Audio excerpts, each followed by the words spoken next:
Rasikamani TKC என்று ஒரு பெரியவர் இருந்தார். அவர் ஒரு வார்த்தை சொன்னார், கம்பராமாயணம் போன்ற இலக்கியங்களை தயவு செய்து பள்ளி மாணவர்கள் கல்லூரி மாணவர்கள் பாடத்தில் வைத்து விடாதீர்கள் என்று ஒரு வார்த்தை சொன்னார். ஐயா, பள்ளிக்கூடத்து பாடத்தில் ஏன் வைக்கக்கூடாதுன்னு சொல்றீங்க? அந்த இலக்கியங்கள் அழிந்து போக வேண்டும் என்றால் அதை மாணவர்கள் படிக்கிற இலக்கியமாக வைத்தால் போதும். அதன் மீது ஒரு வெறுப்பு வரும், சரியாக படிக்க மாட்டார்கள், அந்த இலக்கியத்தை நாசமாக்கி விடுவார்கள். எனவே கல்லூரியிலேயோ பள்ளிக்கூடத்திலேயோ பரீட்சைக்கு படிக்கிறோம் என்கிற நிர்பந்தத்துக்கு தகுந்தாற் போல் தயவு செய்து படிக்காதீர்கள். சார், எங்கூட படித்த ஒரு நண்பர், நானும் படித்தவன் தான், எங்கூட படித்த ஒரு நண்பர் எக்ஸாம் ஹாலுக்கு பரீட்சை ஹாலுக்கு போயிட்டு வந்ததுக்கப்புறம் சார் ஒரு ஆச்சரியமான விஷயம், நீங்கள் எந்த கேள்வி கேட்டாலும் பரீட்சை ஹாலுக்கு போகிறதுக்கு முன்னாடி அப்படி சொல்லுவான் சார், எல்லாத்தையும் சொல்லுவான் சார். எல்லாம் முடிஞ்சிட்டு பரீட்சை ஹாலில் எக்ஸாம் எழுதிட்டு வெளியே வந்தோடனே ஒரு கேள்வி கேட்டால் கூட தெரியாதும்மா, நினைவில் இல்லை அப்படிம்பா. டேய், ஹாலுக்கு போகிறதுக்கு முன்னாடி அப்படி எனக்கு நீ சொல்லி கொடுத்துட்டு போனியேடா, எப்படி நான் மறந்தேன்? அவன் சொன்னான், சார், குப்பை கொட்ட போகிறவன் தலைமையில் குப்பையை கொண்டு போகிற மாதிரி இதெல்லாம் கொண்டு போவேன், எக்ஸாம் ஹாலில் அந்த பேப்பரில் கொட்டுவேன், வரும்போது காலியாக வருவேன், எதுவுமே என்கிட்ட இருக்காதுன்னா. இவன் படித்து விளங்கி நாடு உருப்படவா? அதாவது குப்பை கொட்டுறவன் குப்பையை தலைமையில் கொண்டு போகிற மாதிரி நான் கொண்டு போய் கொட்டிட்டு வருவேன் அப்படின்னா. சிலபஸுக்காக படிக்கக்கூடாது, ஆனால் சிலபஸுக்கு நடத்தும் போது கூட இலக்கிய ஆர்வம் வர முடியும். எனக்கு பள்ளிக்கூடத்திலே தமிழ் கொண்டல் சிதம்பரம் சுவாமிநாதன் என்ற ஒரு ஆசிரியர் எனக்கு நல்ல நினைவு இருக்கு. 6ஆம் வகுப்பு நான் நுழையிறேன், சாந்தோம் உயர்நிலை பள்ளியில் 6ஆம் வகுப்பு நுழையிறேன். எங்கள் தமிழாசிரியருக்கு ஒரு வழக்கம், சேரில் குத்த வச்சு உட்காந்துக்குவார், காலை தொங்க போட்டு உட்கார மாட்டார், குத்த வச்சு உட்காந்துருப்பார், ஐயப்ப மாதிரி காலை குத்த வச்சு உட்காந்துக்குவார். எனக்கு முதல் வகுப்பு நுழைஞ்ச அன்னைக்கு தண்டலை மயில்களாட தாமரை விளக்கம் தாங்க கொண்டல்கள் முழவின் எங்க குவளை கண் விழித்து நோக்க தெண்டிரை எழுநி காட்ட தேம்பிழி மகர யாழின் வண்டுகள் இனிது பாட மருதம் வீத்திருக்கும் அப்படிங்கிற அந்த கம்பராமாயண பாட்டை கிளாஸ்ல எடுத்தார். அப்படியே திகைச்சு போய் இப்படி பார்த்தேன், என்னமோ இந்த மனுஷன் தமிழ் பாடம் நடத்துறாரு, எவ்வளோ அருமையாக நடத்துறாரு, கம்பராமாயண பாட்டு எப்படி சொல்றாருன்னு அப்படியே ஆன வாயை பொழந்து பார்த்தேன். நான் இப்போ அதை மனப்பாடமாக சொல்கிறேன் பார்த்தீங்களா, நான் என்னைக்கு மனப்பாடம் பண்ணேன்னு சொல்கிறேன், 6ஆம் வகுப்பு நுழைந்த அன்று நான் மனப்பாடம் செய்த பாடல் அந்த பாடல். ஒரே காரணம் என்ன அப்படின்னு கேட்டால், என் தமிழாசிரியர் அதை அப்படி இனிமையாக நடத்தினார். அதனால் அந்த தமிழ் எனக்கு மனதுக்குள்ள வந்தது, அதை ரசிக்கணுன்ற எண்ணம் வந்தது. பிற்காலத்தில் நான் ராமாயணத்திலேயே ஒரு சொற்பொழிவாளனாக என் வாழ்க்கை பாதை திரும்புகிறது. அந்த அந்த நுட்பத்தை புரிஞ்சுக்கணும். இப்போ சொல்லிட்டு போகிறேன், தமிழை வளர்க்குறேன்னா என்ன வழி இருக்குது தமிழை வளர்க்குறதுக்கு? அது என்ன மாங்காய் மரமா தண்ணி ஊற்றி அதை வளர்த்துற மாதிரி வளர்த்துறதுக்கு? இல்லைன்னு சொன்னால் boost is the secret of my success அப்படின்னு தமிழுக்கு நீங்கள் என்ன பூஸ்ட் கொடுக்க முடியுமா? அதெல்லாம் ஒன்றும் முடியாது. இன்னைக்கு சொல்லிட்டு போகிறேன், தமிழ் வளர்க்க வேண்டும் என்றால் ஒரே ஒரு வழிதான் இருக்கிறது. பள்ளிக்கூடத்தில் தமிழ் வகுப்பு எடுக்கிற ஆசிரியர்கள் தமிழை ரசித்து நடத்தினால், மாணவர்கள் தமிழை ருசித்து படித்தால் உலகம் உள்ள வரை தமிழ் அழியாது. அவங்க அப்படி நடத்தணும், அந்த பாடத்தை ரசித்து அனுபவித்து அந்த பாடத்தை நடத்தணும். இதுதான் தமிழ் ஆசிரியர்கள்ட்ட கேட்டுக்கிற வேண்டுதல், ஆங்கில ஆசிரியர்கள்ட்ட கேட்டுக்கிற வேண்டுதல். கவிதையை அனுபவித்து நடத்துங்க, இலக்கியத்தை அழகாக சொல்லுங்க, அந்த பாட புத்தகம் இருக்கிற கட்டுரையை நல்லா படிக்க வைங்க, அந்த கருத்து உள்ளே போகும்படியா தமிழ் ஆசிரியர்கள். மொழிங்கிறது பெருசாக ஒன்றும் சாதிக்க போகிறது இல்லை, ஆனால் ஒரு மனிதன் மொழியிலிருந்து பிரிந்து போய்விட்டால் அவன் பணக்கார பிணமாக இருப்பானே ஒழிய வேறு எந்த வகையிலும் தகுதியற்றவனாக போய்விடுவான். ஒரு மனுஷனுடைய கேரக்டரை அழிக்கணும், அவனுக்கு உள்ள இருக்கிற ஒழுக்கத்தை அழிக்கணும், ஒரு மனுஷனுடைய அந்த இனத்தையே வீழ்த்தணும்னா ஒரே வழி, தாய்மொழிக்கும் அவனுக்கும் இருக்கிற தொடர்பை துண்டிவித்து விட்டால் பெருவாரியான மனிதர்கள் வாழ்க்கை வீணாகிவிடும். பெரிய உண்மைங்க அது. ஒரு மனிதனுடைய கேரக்டர் என்பதை எடுத்து நிறுத்தக்கூடிய சக்தி தாய்மொழிக்கு உண்டு. அந்த தாய்மொழியினுடைய வல்லமையை தெரிந்து ஆசிரியர்கள் பாடம் நடத்த வேண்டும். அப்படி தமிழை மக்கள் மத்தியில் கொண்டு போக வேண்டும் என்பதை என் வேண்டுதலாக இந்த இடத்தில் முதலில் நான் வைக்கிறேன். இன்னைக்கு 4 இளைஞர், இவங்க 4 பேருமே நீங்கள் பார்த்துருப்பீங்க. சுசித்ரா அவர்கள் மிகச்சிறந்த பாடகி, பேச்சாளர், ஒரு மிகப்பெரிய இலக்கிய குடும்பத்திலே அவர்கள் வந்தவர்கள். ஒரு அருமையான பேச்சு வன்மை உடையவர்கள், இசையில் நிபுணர், முறையாக பட்டம் பெற்றவர்கள். முதலாக விஜய் டிவி நடத்திய சூப்பர் சிங்கர் பாடலிலே பரிசு பெற்றவர்கள் அவர்கள். நல்ல பேச்சாளர், பாடகி அவர்கள். அதே மாதிரி இங்கே வீட்டில் இருக்கிற ஒவ்வொருவரையும் நீங்கள் பார்த்துருப்பீங்க. எங்கன்னு கொஞ்சம் யோசிச்சு பாருங்க. விஜய் டிவி நடத்திய தமிழ் பேச்சு எங்கள் மூச்சு, அதில் வரிசையாக அந்த 10 பேர் வந்தாங்க இல்லையா, முதல் பரிசு வென்றவர், பிறகெல்லாம் உங்களுக்கு நினைவில் இருக்கலாம். அதில் அடையாளம் கண்ட முகங்கள் தான் இங்கே வருகை தந்திருக்கிறார்கள். உங்களுக்கு பிரிட்டோ தெரிந்திருக்கலாம், அவர் பரிசு பெற்றவர். தமிழ் பேச்சு எங்கள் மூச்சு நிகழ்ச்சியிலே பரிசு பெற்றவர். அவர் பேச்சையும் பரிசாக பெற்றார், காதல் மனைவியையும் அங்கு பரிசாக பெற்றார். அது பரிசுதானா என்பது எனக்கு இன்று வரை தெரியாது, ஆனாலும் அது பரிசு என்ற எண்ணத்திலேயே வாழ்த்துகிறேன். நாங்கள் பேசிய போதெல்லாம் அப்படி அற்புதங்கள் நடக்கவில்லை என்பதையும் மிகுந்த மன வருத்தத்தோடு இந்த நேரத்தில் நான் பதிவு செய்து கொள்ள விரும்புகிறேன். அது ஒரு பக்கம் இருக்கட்டும். பிரிட்டோவோட ஜாதகம் அப்படி ரைட். அவர் விஜய் டிவியில் பேசி புகழ் பெற்றவர்.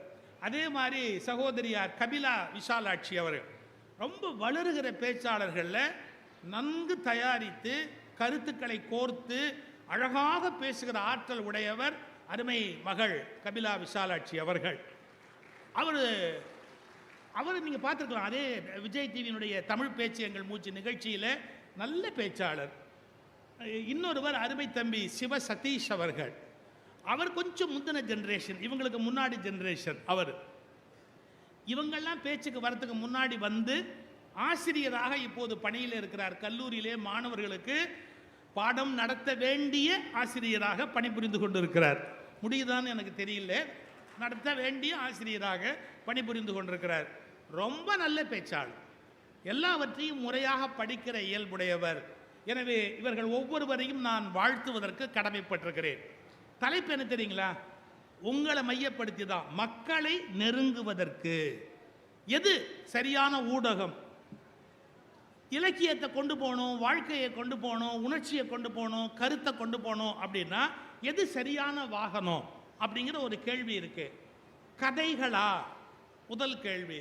நீங்கள் யோசிச்சு பாருங்க, ஜெயகாந்தனுடைய கதைகள், புதுமை பித்தனுடைய கதைகள், லாசா ராமமிர்தத்தினுடைய கதைகள், தி ஜானகிராமனுடைய கதைகள் எல்லாம் எத்தனை சாதனை செஞ்சிருக்கு, கொஞ்சம் யோசிச்சு பாருங்க. எனவே கதைகள் மக்களோடு நெருக்கமானவை. அது ஒரு தலைப்பு.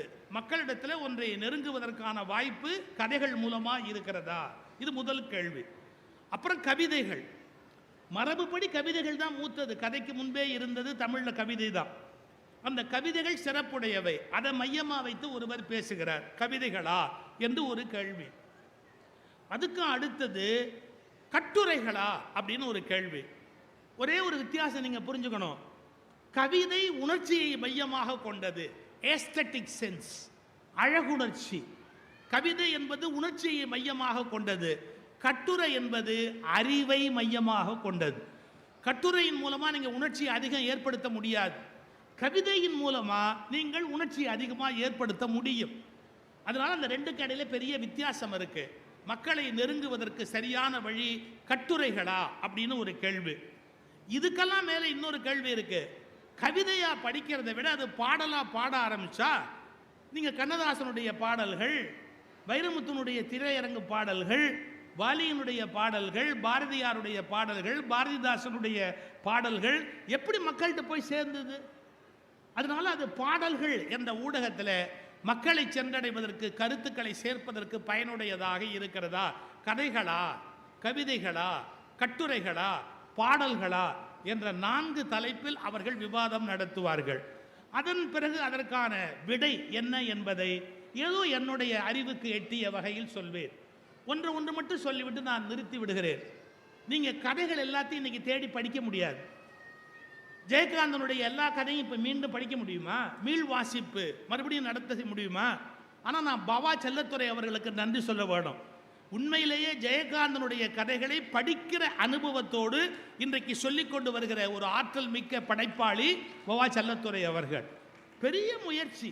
நாம் புத்தகத்தை எடுத்து படிக்க முடியாத பல சிறுகதைகளை அப்படியே போகிற போக்கில் கேஷுவலாக அதில் இருக்கிற இம்பார்ட்டன்ட் அந்த வசனங்கள் இருக்கு இல்லையா, பேச்சு, அதெல்லாம் மாறாமல், உணர்ச்சி மாறாமல் அப்படியே சொல்லக்கூடிய ஆற்றல் உடையவர் பாபா செல்லத்துறை. யூடியூப்பில் நேரம் இருக்கிற போது அவருடைய பேச்சை கேளுங்க. எவ்வளவு கதைகளை நம்ம தெரிந்து கொள்ள முடியும் தெரியுங்களா? கதாசிரியர்கள் ஒரு பெரிய சகாத்தம் சுஜாதா, அவர் ஒரு நட. புதுமை பித்தன், அவர் ஒரு விதை, அவர் போட்ட விதை பெரிய விதை. அதே மாதிரி பின்னால் வந்த ஒவ்வொருத்தர் சிறுகதை ஆசிரியர்களில் ஒவ்வொருத்தர் ஒவ்வொரு. அந்த காலத்தில் பெண்களில் ராஜம் கிருஷ்ணன், இன்னும் பல பெண்கள், சூடாமணி, இவர்கள்லாம் எழுதினாங்க. அதெல்லாம் பல பேர் இன்னைக்கு மறந்தே போயிருக்கோம். சூடாமணி ஒரு மிகச்சிறந்த கதாசிரியை.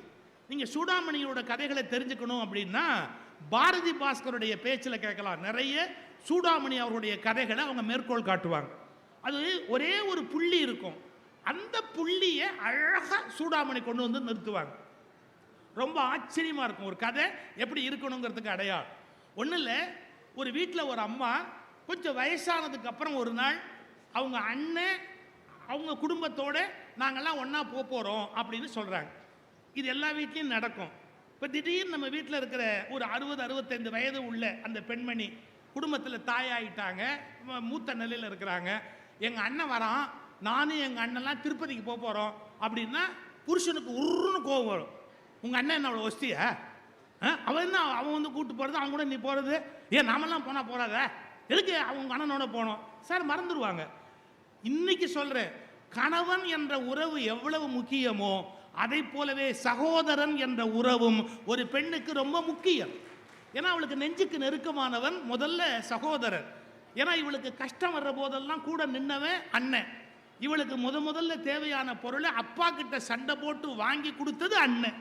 அப்பா வாங்கி தர மாட்டேன்னு சொன்ன போது ஃபைட் பண்ணி அவளுக்கு சைக்கிள் வாங்கி கொடுங்கப்பா அப்படின்னு சண்டை போட்டவன் அண்ணன்.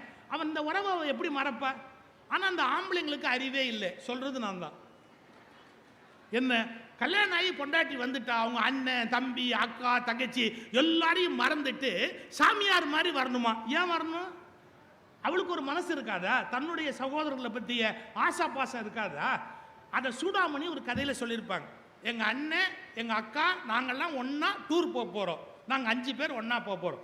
கொடு கொடு கொடு கொடுன்னு அந்த வீட்டில் எல்லாரும் இருப்பாங்க. பிள்ளைங்க கூட சொல்லும், இந்த வயசான காலத்தில் உனக்கு கேடா, உங்கள் அண்ணனோட வெளியே போகிறது அவ்வளோ முக்கியமா? எனக்கு அன்றைக்கி காலேஜில் எக்ஸாம் தெரியுமா உனக்கு? நீ என் கூட இங்கே இருக்கணுங்கிறது இல்லாமல் நீ பாட்டுக்கு போவிய? நீ பொண்ணு சண்டை போடுறான், பையன் சண்டை போடுறான், புருஷன் சண்டை போடுறான். அவள் சொல்கிறா, எதையும் காதில் வாங்கிக்க மாட்டேன், நான் போவேன்னா போவேன், ஆனாலும் இந்த அழிச்சாட்டியம் உனக்கு ஆகாது. கடைசியாக அந்த நாள் வருது, அவள் கிளம்புறா. அந்த கதையை ரொம்ப அழகாக சூடாமணி கொண்டு போவார். அவள் வெளியில் கிளம்பி போகும்போது சோஃபாவிலேயே பொண்ணு உட்காந்துருப்பா. பேசாமல் இப்படி உட்காந்து உருன்னு இவன் நினச்சிக்குவா, நம்ம போகிறது இன்னும் நம்ம பொண்ணுக்கு பிடிக்கல, அதான் உருன்னு உட்காந்துருக்கா அப்படின்னு அந்த கதை நினப்பா. அவள் அங்கேருந்து நான் போயிட்டு வரேன், நம்ம பார்த்துக்கோ, ஏதாவது அவசியம்னா ஃபோன் பண்ணு, போ அப்படின்னு அம்மாவை அனுப்புவா. அந்த அம்மா இறங்கி போனோன்னு அப்பா கேட்பாரு, ஏன் உங்கள் அம்மாவை இறங்கி போய் உன்னால் வெளியே அனுப்ப முடியாதா?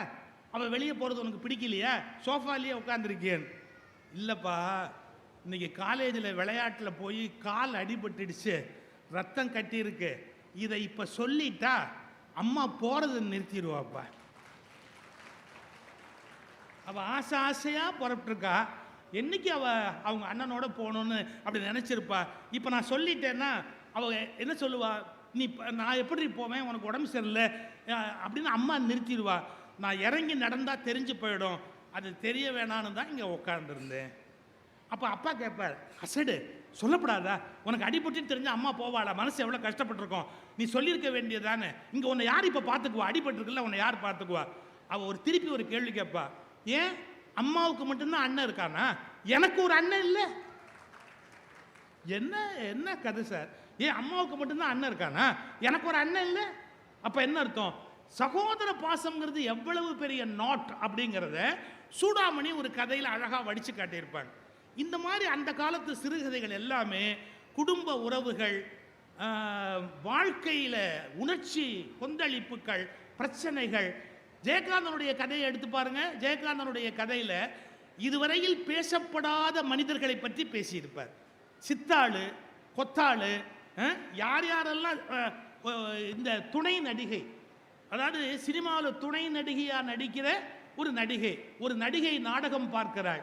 அதுலேயும் அந்த ஸ்டேஜ் ஸ்க்ரீனை விலக்கிட்டு அதுலேருந்து ஆடியன்ஸ் ரியாக்ஷனை பார்க்குற அந்த பார்வை, இதெல்லாம் ஜெயகாந்தன் எப்படி பார்த்தாரு, எங்கேருந்து பார்த்தாரு, அப்படி எழுதியிருப்பார் அவருடைய கேரக்டர்ஸ். இது ஒரு பக்கம் இருக்கட்டும். கதைகள், கவிதைகள், பாரதி, பாரதிதாசன், இவங்களுடைய படைப்பெல்லாம் எவ்வளோ பிரம்மாண்டமானது. அதையெல்லாம் உங்களுக்கு சுசித்ரா விளக்கி சொல்வார்கள். கண்ணதாசன், அது எவ்வளோ ஒரு அருமையான கவிதை உங்களுக்கு தெரியும். கட்டுரைகளையும் நீங்கள் படிக்கணும், ரொம்ப ரொம்ப முக்கியம். அம்பேத்கருடைய கட்டுரை, தந்தை பெரியாருடைய கட்டுரை, பாவேந்தர் பாரதிதாசனுடைய கட்டுரை, பாரதியாருடைய கட்டுரைகள். பல பேர் பாரதியார் கவிதையை படிச்சிருப்பாங்க, அவருடைய கட்டுரை எவ்வளவு வலிமையானதுன்னு பல பேருக்கு தெரியாது. பாரதியாருடைய கட்டுரை நடை இருக்கே, செவுட்டில் அறையிற மாதிரி இருக்கும். எருமைகள்னு திட்டுவார். இப்போ பல பேர் நான் தான் ரொம்ப மேடையில் திட்டுறேங்கிறாங்க. எனக்கு வழிகாட்டி பாரதி தான். என்னை விட முன்னாடியே அப்படி ஜனங்களை திட்டிருக்கார், கோபத்தில் திட்டிருக்கிறார். இந்த மழை பெஞ்சா உரைக்காத எருமை மாதிரி ஈர நிலத்தில் இருக்கிற எருமைகள் அப்படின்னு மக்களை கோபத்தோடு பேசுகிறாரு பாரதி. அவருடைய கட்டுரைகளை படிக்கணும். பாரதியார் கவிதை படிக்கிற மாதிரியே பாரதியாருடைய கட்டுரைகளையும் நீங்கள் படிக்கணும். பிறகு பாடல்கள், கட்டுரைகள், கவிதைகள், சங்க இலக்கியத்திலேருந்து ஆரம்பித்து எவ்வளோ பெரிய ட்ரெஷர் தெரியுங்களா? நீங்கள் உலகத்தில் வேற எந்த மொழிக்கும் இவ்வளவு சொத்து இல்லைங்க. வேற எந்த மொழிக்கும் இவ்வளவு சொத்து இல்லைங்க. ஏங்க, இந்தி ஒரு நல்ல மொழி தான், 300 வருஷம் ஆச்சு. எத்தனை கதை இருக்கு, எத்தனை பாடல் இருக்கு, எத்தனை காவியம் இருக்குன்னு பாருங்க. இந்த உலகத்தில் இருக்கிற எல்லா மொழிகளையுமே எடுத்து பாருங்க, எவ்வளோ கம்மியான இலக்கியங்களை வச்சிருக்கிறாங்கன்னு. ஆனால் தமிழில் நீங்கள் எடுத்துக்கிட்டீங்கன்னா, அந்த பாப்பா சொல்லிச்சு, குட்டி பாப்பா, தமிழில் இருக்கிற இலக்கியங்களுடைய பட்டியலை சொன்னாலே 1 மணி நேரம் 2 மணி நேரம் ஆகும். வரிசையாக பட்டியல் சொல்லிட்டு வந்தாலே 1 மணி நேரம் போயிடும். இப்படி ஒரு ரிச்சஸ்ட் லாங்குவேஜ், இதை விட பணக்கார மொழி இந்த உலகத்தில் வேறு மொழியே இருக்க முடியாது. The richest language. இன்னொன்று சொல்லட்டுமா? சொல் வளம். ஒரே விஷயத்துக்கு 40 வார்த்தை இருக்கும். நீங்கள் பணக்காரங்கிறதுக்கு என்ன அடையாளம்? அவங்க ஒரே ஆளாக தான் இருப்பான், 3 கார் வச்சுருப்பான். கார் மட்டும் இல்லை, ஸ்கூட்டர் வச்சுருப்பான். ஸ்கூட்டர் மட்டும் இல்லை, ஒரு பைக் வச்சிருப்பான். நான் பணக்காரனை பற்றி சொல்கிறேன்னா அதோட நிறுத்திக்குவோம். ஏன் பைக் வச்சிருக்கிறான் சார்? காலையில் அவன் வந்து விளையாட போவான், டென்னிஸ் விளையாட போவான், காரை எடுத்துகிட்டு போக மாட்டான், பைக்கில் போயிட்டு வந்துடுவான். கொத்தமல்லி வாங்குறதுக்கு போவான், ஸ்கூட்டரில் போயிட்டு வருவான். லயன்ஸ் கிளப் மீட்டிங் போகணும், கம்பெனி மீட்டிங் போகணும், பிஎம்டபிள்யூவில் போய் இறங்குவான். ஒரு பணத்தினுடைய அடையாளம் என்னன்னா, ஒரே செயலுக்கு நிறைய வாகனங்களை வைத்திருத்தல். பணக்கார வீடுங்கிறதுக்கு அடையாளம் எல்லாரும் புழங்கிறதுக்கு தனித்தனி அறைகள் வைத்திருத்தல். நல்ல பெரிய ரிச்சஸ்ட் ஃபேமிலின்னா எல்லாரும் சாப்பிட்றதுக்கு விதவிதமான பதார்த்தங்களை வைத்திருத்தல். அப்படி உலகத்திலேயே பணக்கார மொழியாக இருப்பதால் தான் நிறைய சொற்களையும், சொற்களில் ஆழமான அர்த்தங்களையும், நிறைய இலக்கியங்களையும், மிக நிறைய நீதிகளையும், மிக நிறைய பாரம்பரியத்தையும், மிக நெடிய பாரம்பரியத்தையும் வைத்து உலகத்தின் தலையாய மொழியாக விளங்குவது நம்முடைய தமிழ் என்பதை இந்த நேரத்தில் பெருமையோடு நாம் நினைவு கூறும். அதை நினைவு வச்சுக்கிறதுக்காகத்தான் இந்த புத்தக கண்காட்சி, அதோட கூட இந்த கருத்து மோதல் இப்போ நடைபெற இருக்கிறது. நான் 4 முதல்ல கதைகளே என்ற தலைப்பில் அருமைமகள் கபிலா விஷாலாட்சி அவர்களை பேச வருமாறு அன்போடு அழைக்கிறேன். 13 நிமிஷம்.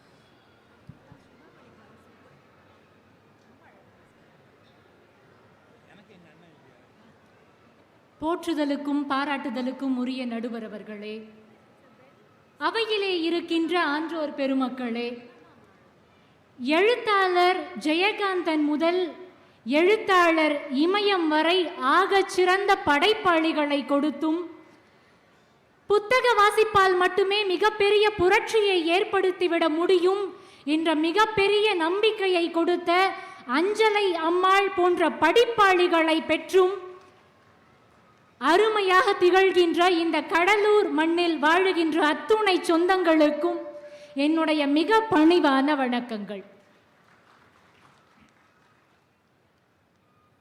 இப்ப இந்த கடலூர் புத்தக திருவிழாக்கு நான் வந்துட்டு போனதுக்கு அப்புறமா என்னுடைய எதிர்த்த வீட்லையோ பக்கத்து வீட்லையோ இந்த புத்தக திருவிழா எப்படி இருந்தது அப்படின்னு கேட்குறாங்க. இந்த ஒரே கேள்விக்கு 4 விதமாக பதில் சொல்ல முடியும். ஒன்று, பாடல் மூலமாக பதில் சொல்ல முடியும். ஆனால் எனக்கு பாட தெரியாது. ஒரு தடவை பாடி பதில் சொல்லிட்டோம்னா அடுத்த முறை அவங்க என் பக்கத்து வீட்டுக்காரங்களா இருக்க மாட்டாங்க. ரெண்டாவது வழி கவிதை மூலமா சொல்றது. இப்ப கவிதையா சொன்னோம்னா அது பல பேருக்கு புரிந்து கொள்வதற்கு கடினமாக இருக்கும்.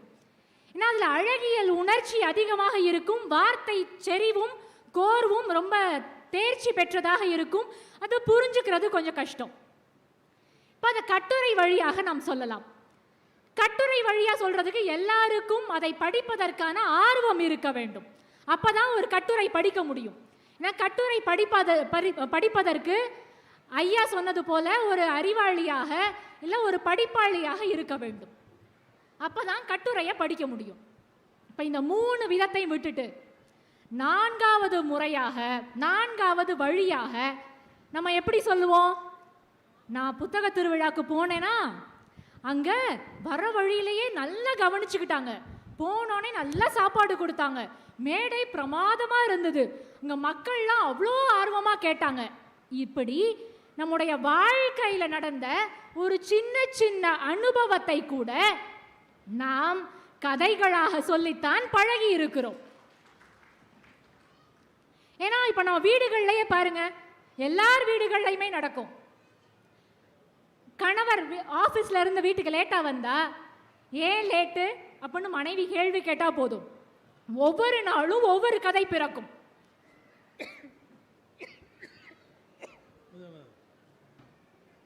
ஒவ்வொரு நாளும் ஒரு கதை சொன்னா பரவாயில்ல, சில பேர் ஒவ்வொரு மனைவிட்ட ஒரு கதை சொல்றான்.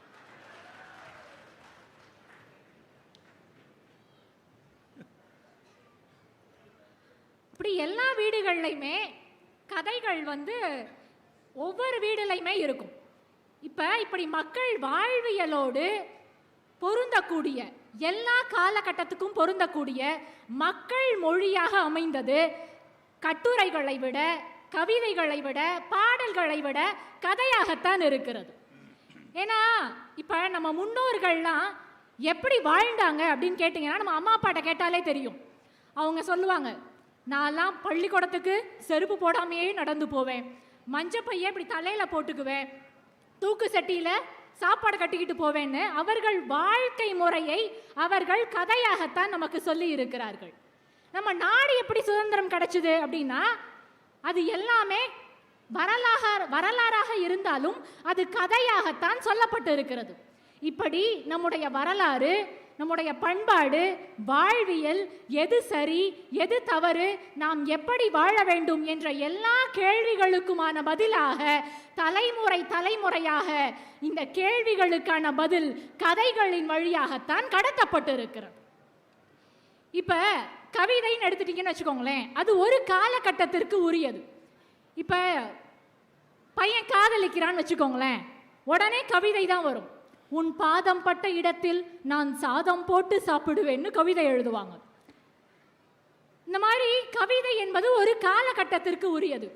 அது அப்போதைக்கான ஈர்ப்பை, சந்தோஷத்தை தரும். ஆனால் கதைன்னு பார்த்துட்டிங்கன்னா நம்ம பிறக்கும் போதே நம்ம அம்மா சோறு பருப்பு குழம்பு கூட்டுன்னு பிசைஞ்சு அம்மாவுக்கு கூட்டு அப்பாவுக்கு கூட்டுன்னு கதையாகத்தான் சொல்லுவார்கள். ஒரு 6 வயசா இருக்கும் போது நிலால பாட்டி வடை சுட்டுட்டு இருக்கா தெரியுமான்னு ஒரு கதையாகத்தான் சொல்லி சோறு ஊட்டுவார்கள். ஒரு பருவ வயது வரும்போது அந்த பருவ வயதுல கண்ணாடி வளையல உடைச்சு வச்சா குட்டி போடும் தெரியுமான்னு ஒரு வேடிக்கையாக, கற்பனையாக, கதையாகத்தான் அது சொல்லப்பட்டு இருக்கிறது. அப்ப எல்லா வாழ்க்கை முறையிலும் எல்லா காலகட்டத்திலும் கதைகள் தான் மக்களுக்கு கூடவே இருந்திருக்கிறது. மாற்றான் தாய் குழந்தையாக நாம் பிறக்கும் போது நாம் கூடவே பிறந்தது கதைகள் தான். இந்த கவிதைகள், கட்டுரைகள்லாம் அப்போதைக்கான ஈர்ப்பை, இன்பத்தை தரலாம். ஆனா கதைகள் தான் எப்போதைக்குமான சந்தோஷத்தை தரும். ஏன்னா இந்த கதையை புரிஞ்சுக்கிறதுக்கு பெரிய அறிவாளியா இருக்கணும்லாம் அவசியம் இல்லை. ஒரு 6 வயசு குழந்தைகிட்டையும் கதை சொல்ல முடியும், 60 வயசு பெரியவர்கிட்டையும் கதை சொல்ல முடியும். எல்லாருக்குமானதாக, எல்லா மக்களுக்கும் எல்லா வயதினருக்கும் உரியதாக இருப்பது கதைகள் தான். இப்போ எழுத்தாளர் சூடாமணி பற்றி ஐயா அவர்கள் சொன்னாங்க. அதே மாதிரி நான் வியந்து பார்க்கக்கூடிய ஒரு பெண் எழுத்தாளர் அம்பை அவர்கள் எழுதின ஒரு சிறுகதை, வீட்டின் மூலையில் ஒரு சமையலறை. இந்த கதையில ஒரு பெண் திருமணமாகி புகுந்த வீட்டுக்கு போறா. அந்த பெண் நம்ம கர்நாடகாவில் இருக்கிற ஒரு பெண், மீனான்கிற அந்த பெண்ணுடைய பெயர். வடநாட்டுக்கு திருமணமாகி போறா. அப்ப புகுந்த வீட்டுக்கு போறா, ஒரு கூட்டு குடும்பமா வாழ்றாங்க. நேரத்தின் அருமை கருதி இந்த கதையோட கிளைமேக்ஸுக்கு வந்துடுறேன். இப்போ ஒரு நாள் என்ன ஆகுது, அந்த பொண்ணோட மீனாவோட மாமியார் திடீர்னு கீழே விழுந்துடுறாங்க. கீழே விழுந்தோடனே ரொம்ப நாள் கஷ்டப்படுறாங்க. அப்புறம் படுத்த படுக்கை ஆயிடுறாங்க. படுத்த படுக்கை ஆனோடனே ஒரு நாள் மருமகள் மீனாவை கூப்பிட்டு விடுறாங்க. இப்போ மீனா சமையல் அறையில் அவங்க சமைச்சிட்டு இருக்காங்க. சமைச்சு முடிச்சுட்டு மாமியார் பக்கத்தில் போய் உட்கார்றாங்க, அத்தை பக்கத்தில் போய் உட்கார்றாங்க. உட்கார்ந்தோடனே அந்த மாமியார், அதை வயது முதிர்ந்த பெண் கவலைப்படுறாங்க. எதை நினச்சி கவலைப்படுவாங்கன்னு நினைக்கிறீங்க? நான் இப்படி நடவுடையாக இருந்தேனே, இப்படி படுத்த படுக்கை ஆயிட்டேனே நினச்சி கவலைப்படுவாங்களா? என்னால் இன்னும் வெளியூருக்கு வெளி உலகத்தை சுற்றி பார்க்க முடியலையே, என் கணவரோட சந்தோஷமாக இருக்க முடியலையேன்னு கவலைப்படுவாங்களா? எதை நினச்சி அந்த தருணத்தில் ஒரு பெண் கவலைப்பட்டிருப்பாங்கன்னு நினைக்கிறீங்க? அப்போ அந்த மீனாவோட மாமியார் எதை நினச்சி கவலைப்பட்டாங்க தெரியுமா? என்னுடைய அதிகாரம் இந்த வீட்டினுடைய சமையலறை, இந்த சமையலறை இப்பொழுது கை மாறிவிட்டது, என்னுடைய அதிகாரம் என் கைவிட்டு போய்விட்டதே அப்படின்னு கவலைப்படுறாங்க. அப்ப மருமக மீனா கேட்கிறா, அத்தை எது உங்களுடைய அதிகாரம்? இந்த கரம் மசாலாவும் மஞ்சள் தூளும் மிளகாத்தூளும் இதுதான் உங்களுடைய அதிகாரமா? இது எல்லாத்தையும் விளக்கிட்டு உள்ளுக்குள்ள ஒரு மனுஷி இருக்காங்கல்ல, அதுதான் உங்களுடைய அதிகாரம், அதுதான் ஒரு பெண்ணிற்கான அடையாளம்னு மீனா சொல்றா. இன்னைக்கும் நம்ம யோசிச்சு பாருங்க, ஒரு பெண் எத்தனை பெரிய பதவியில் இருந்தாலும், எவ்வளவு படித்திருந்தாலும், அவள் மூளையை எப்போதும் குடைந்து கொண்டிருக்கும் ஒற்றை கேள்வி என்ன தெரியுமா? இன்னைக்கு என்ன குழம்பு வைக்கிறது, என்ன காய் வைக்கிறது? எவ்வளோ பெரிய ஆளா இருந்தாலும் பெண்ணோட பாதி மூளையில வீட்டை பற்றிய சிந்தனையை விட சமையல் அறை பற்றிய சிந்தனை தான் ஆழவே ஊன்றி இருக்கு. ஏன்னா இப்ப சங்க இலக்கிய காலத்துல இருந்து 2000 வருஷத்துக்கு முன்னாடி எத்தனையோ ஆண் கவிஞர்கள் இருந்திருக்காங்க. ஆனா பெண் எழுத்தாளர்கள், பெண் கவிஞர்கள்னு பார்த்தீங்கன்னா மொத்தமே 41 பேர் தான். அதுலயும் நமக்கு பேர் தெரிஞ்சது ஔவையார், ஆண்டாள், காரைக்கால் அம்மையார், அவ்வளவுதான். இப்போ இத்தனை ஆண்டு காலமாக ஒரு பெண் எப்படி வாழ்ந்திருக்கிறாள், சமையல் அறையையே தன்னுடைய வாழ்க்கையாக கொண்டிருக்கிறாள்ங்கிற மிகப்பெரிய புரிதலை ஒரு ஆணுக்கல்ல ஒரு பெண்ணுக்கே கொடுப்பது அம்பை அவர்களுடைய இந்த கதை தான். இப்போ கதைங்கிறது அவ்வளோ பெரிய புரிதலை நம்ம மனசுக்கு ஏற்படுத்துது. இப்போ யாருக்காவது சினிமா பிடிக்காம இருக்குமா? எல்லாருக்குமே திரைப்படம் பார்க்கறதுனா ரொம்ப பிடிக்கும்ல. கதை என்பது எழுதப்பட்ட சினிமா, அவ்வளவுதான். இப்போ அதுதான் கதையுடைய சிறப்பே. எல்லாருக்கும் புரியும், யார் வாசிச்சாலும் பிடிக்கும். இளைஞராக இருந்தாலும் சரி, 6 வயசாக இருந்தாலும் சரி, 60 வயசாக இருந்தாலும் சரி, யாருக்காக இருந்தாலும் கதைங்கிறது ரொம்ப பிடிச்சமான விஷயமா தான் இருக்கும். இப்போ எக்கனாமிக்ஸில் ஒரு விஷயம் சொல்லுவாங்க, டிமாண்ட் சப்ளைன்பாங்க. அதாவது எதுக்கான தேவை அங்கு இருக்கிறதோ அதைத்தான் நாம் கொடுக்க வேண்டும். இப்போ அடுத்த தலைமுறை இழந்தது என்ன அப்படிங்கிற இந்த கேள்விக்கு பதிலாக என்ன இருக்க முடியும்? யோசிச்சு பாருங்க. ஒரு 20 வருஷத்துக்கு முன்னாடி, 30 வருஷத்துக்கு முன்னாடி நம்ம பாட்டி மடியில் ஒரு முற்றத்தில் உட்காந்து நிலா வெளிச்சத்தில் பாட்டி மடியில் தலை சாஞ்சு படுத்து அவங்க கதை சொல்ல நம்ம ஆசையாக கேட்டிருப்போம். இன்னைக்கு அந்த வாய்ப்பு இருக்கான்னு கேட்டால் அடுத்த தலைமுறை பிள்ளைகளுக்கு இருப்பதே இல்லை, நிச்சயமாக இல்லை. அப்ப இந்த வெற்றிடத்தை எது நிரப்புகிறது? என் தாய்மடியில் தலை சாய்த்து படுக்கக்கூடிய அந்த இன்பத்தை, மகிழ்ச்சியை எது தருகிறது என்றால் கதைகள் தான் தருகிறது. அப்ப அந்த வெற்றிடத்தை, என்னுடைய முன்னோர்கள் வாழ்ந்த வாழ்க்கையை என்னால் வாழ முடியவில்லையே என்ற வேதனையை நிரப்பக்கூடிய ஒரு விஷயம் கதையாகத்தான் இருக்கிறது. இப்ப கவிதை, கட்டுரை அப்படின்னா அதுக்கு நான் ஆரம்பத்திலே சொன்ன மாதிரி ஒரு படிப்பாளியாக இருக்கணும், அறிவாளியாக இருக்கணும், கொஞ்சமாவது படிச்சிருக்கணும். ஆனால் கதைங்கிறதுக்கு அப்படி இல்லை. எதுவுமே படிக்கலைனாலும் ரொம்ப எளிமையாக யார் வாசித்தாலும் புரியக்கூடிய ஒரு விஷயம் கதை தான். ஏன்னா கதைங்கிறது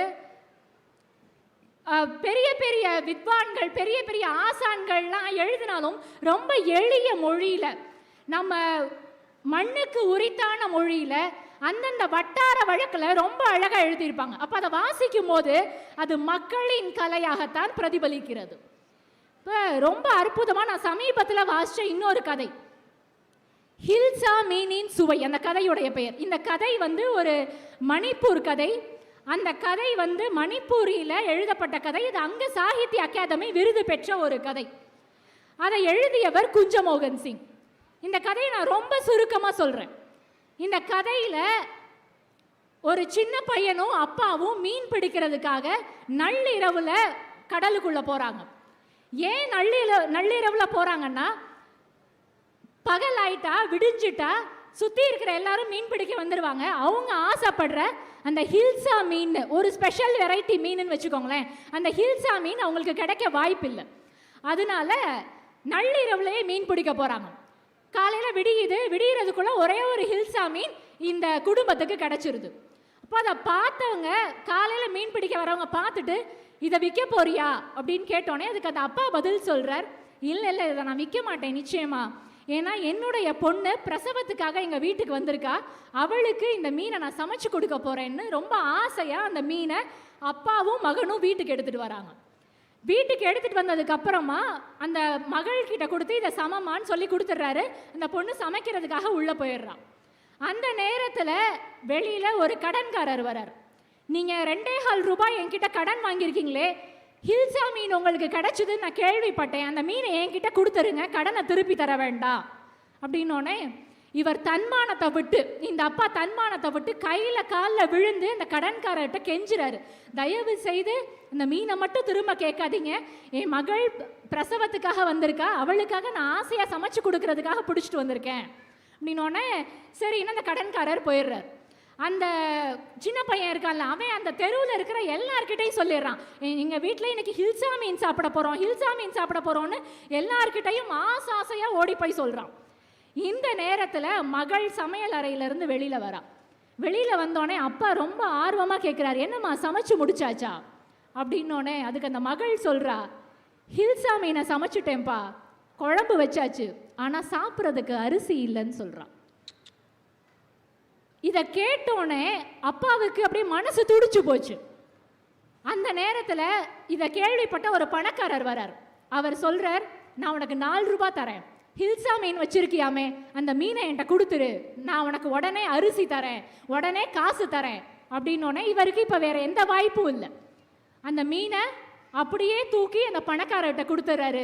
வெளியில் வரும்போது அந்த சின்ன பையன் இருக்கான்ல, கண்ணில் கண்ணீரோட வாயில் உமிழ்நீரோட அந்த பணக்காரரை பார்க்குறான். இதோட இந்த கதை முடிஞ்சு போச்சு. இப்போ இந்த வறுமைங்கிற ஒரு விஷயத்தை நம்ம கட்டுரையாவோ கவிதையாவோ அதை வாசிச்சிருந்தா இது இந்த அளவு மிகப்பெரிய தாக்கத்தை நமக்கு ஏற்படுத்தி இருக்குமாங்கிறது சந்தேகம்தான்.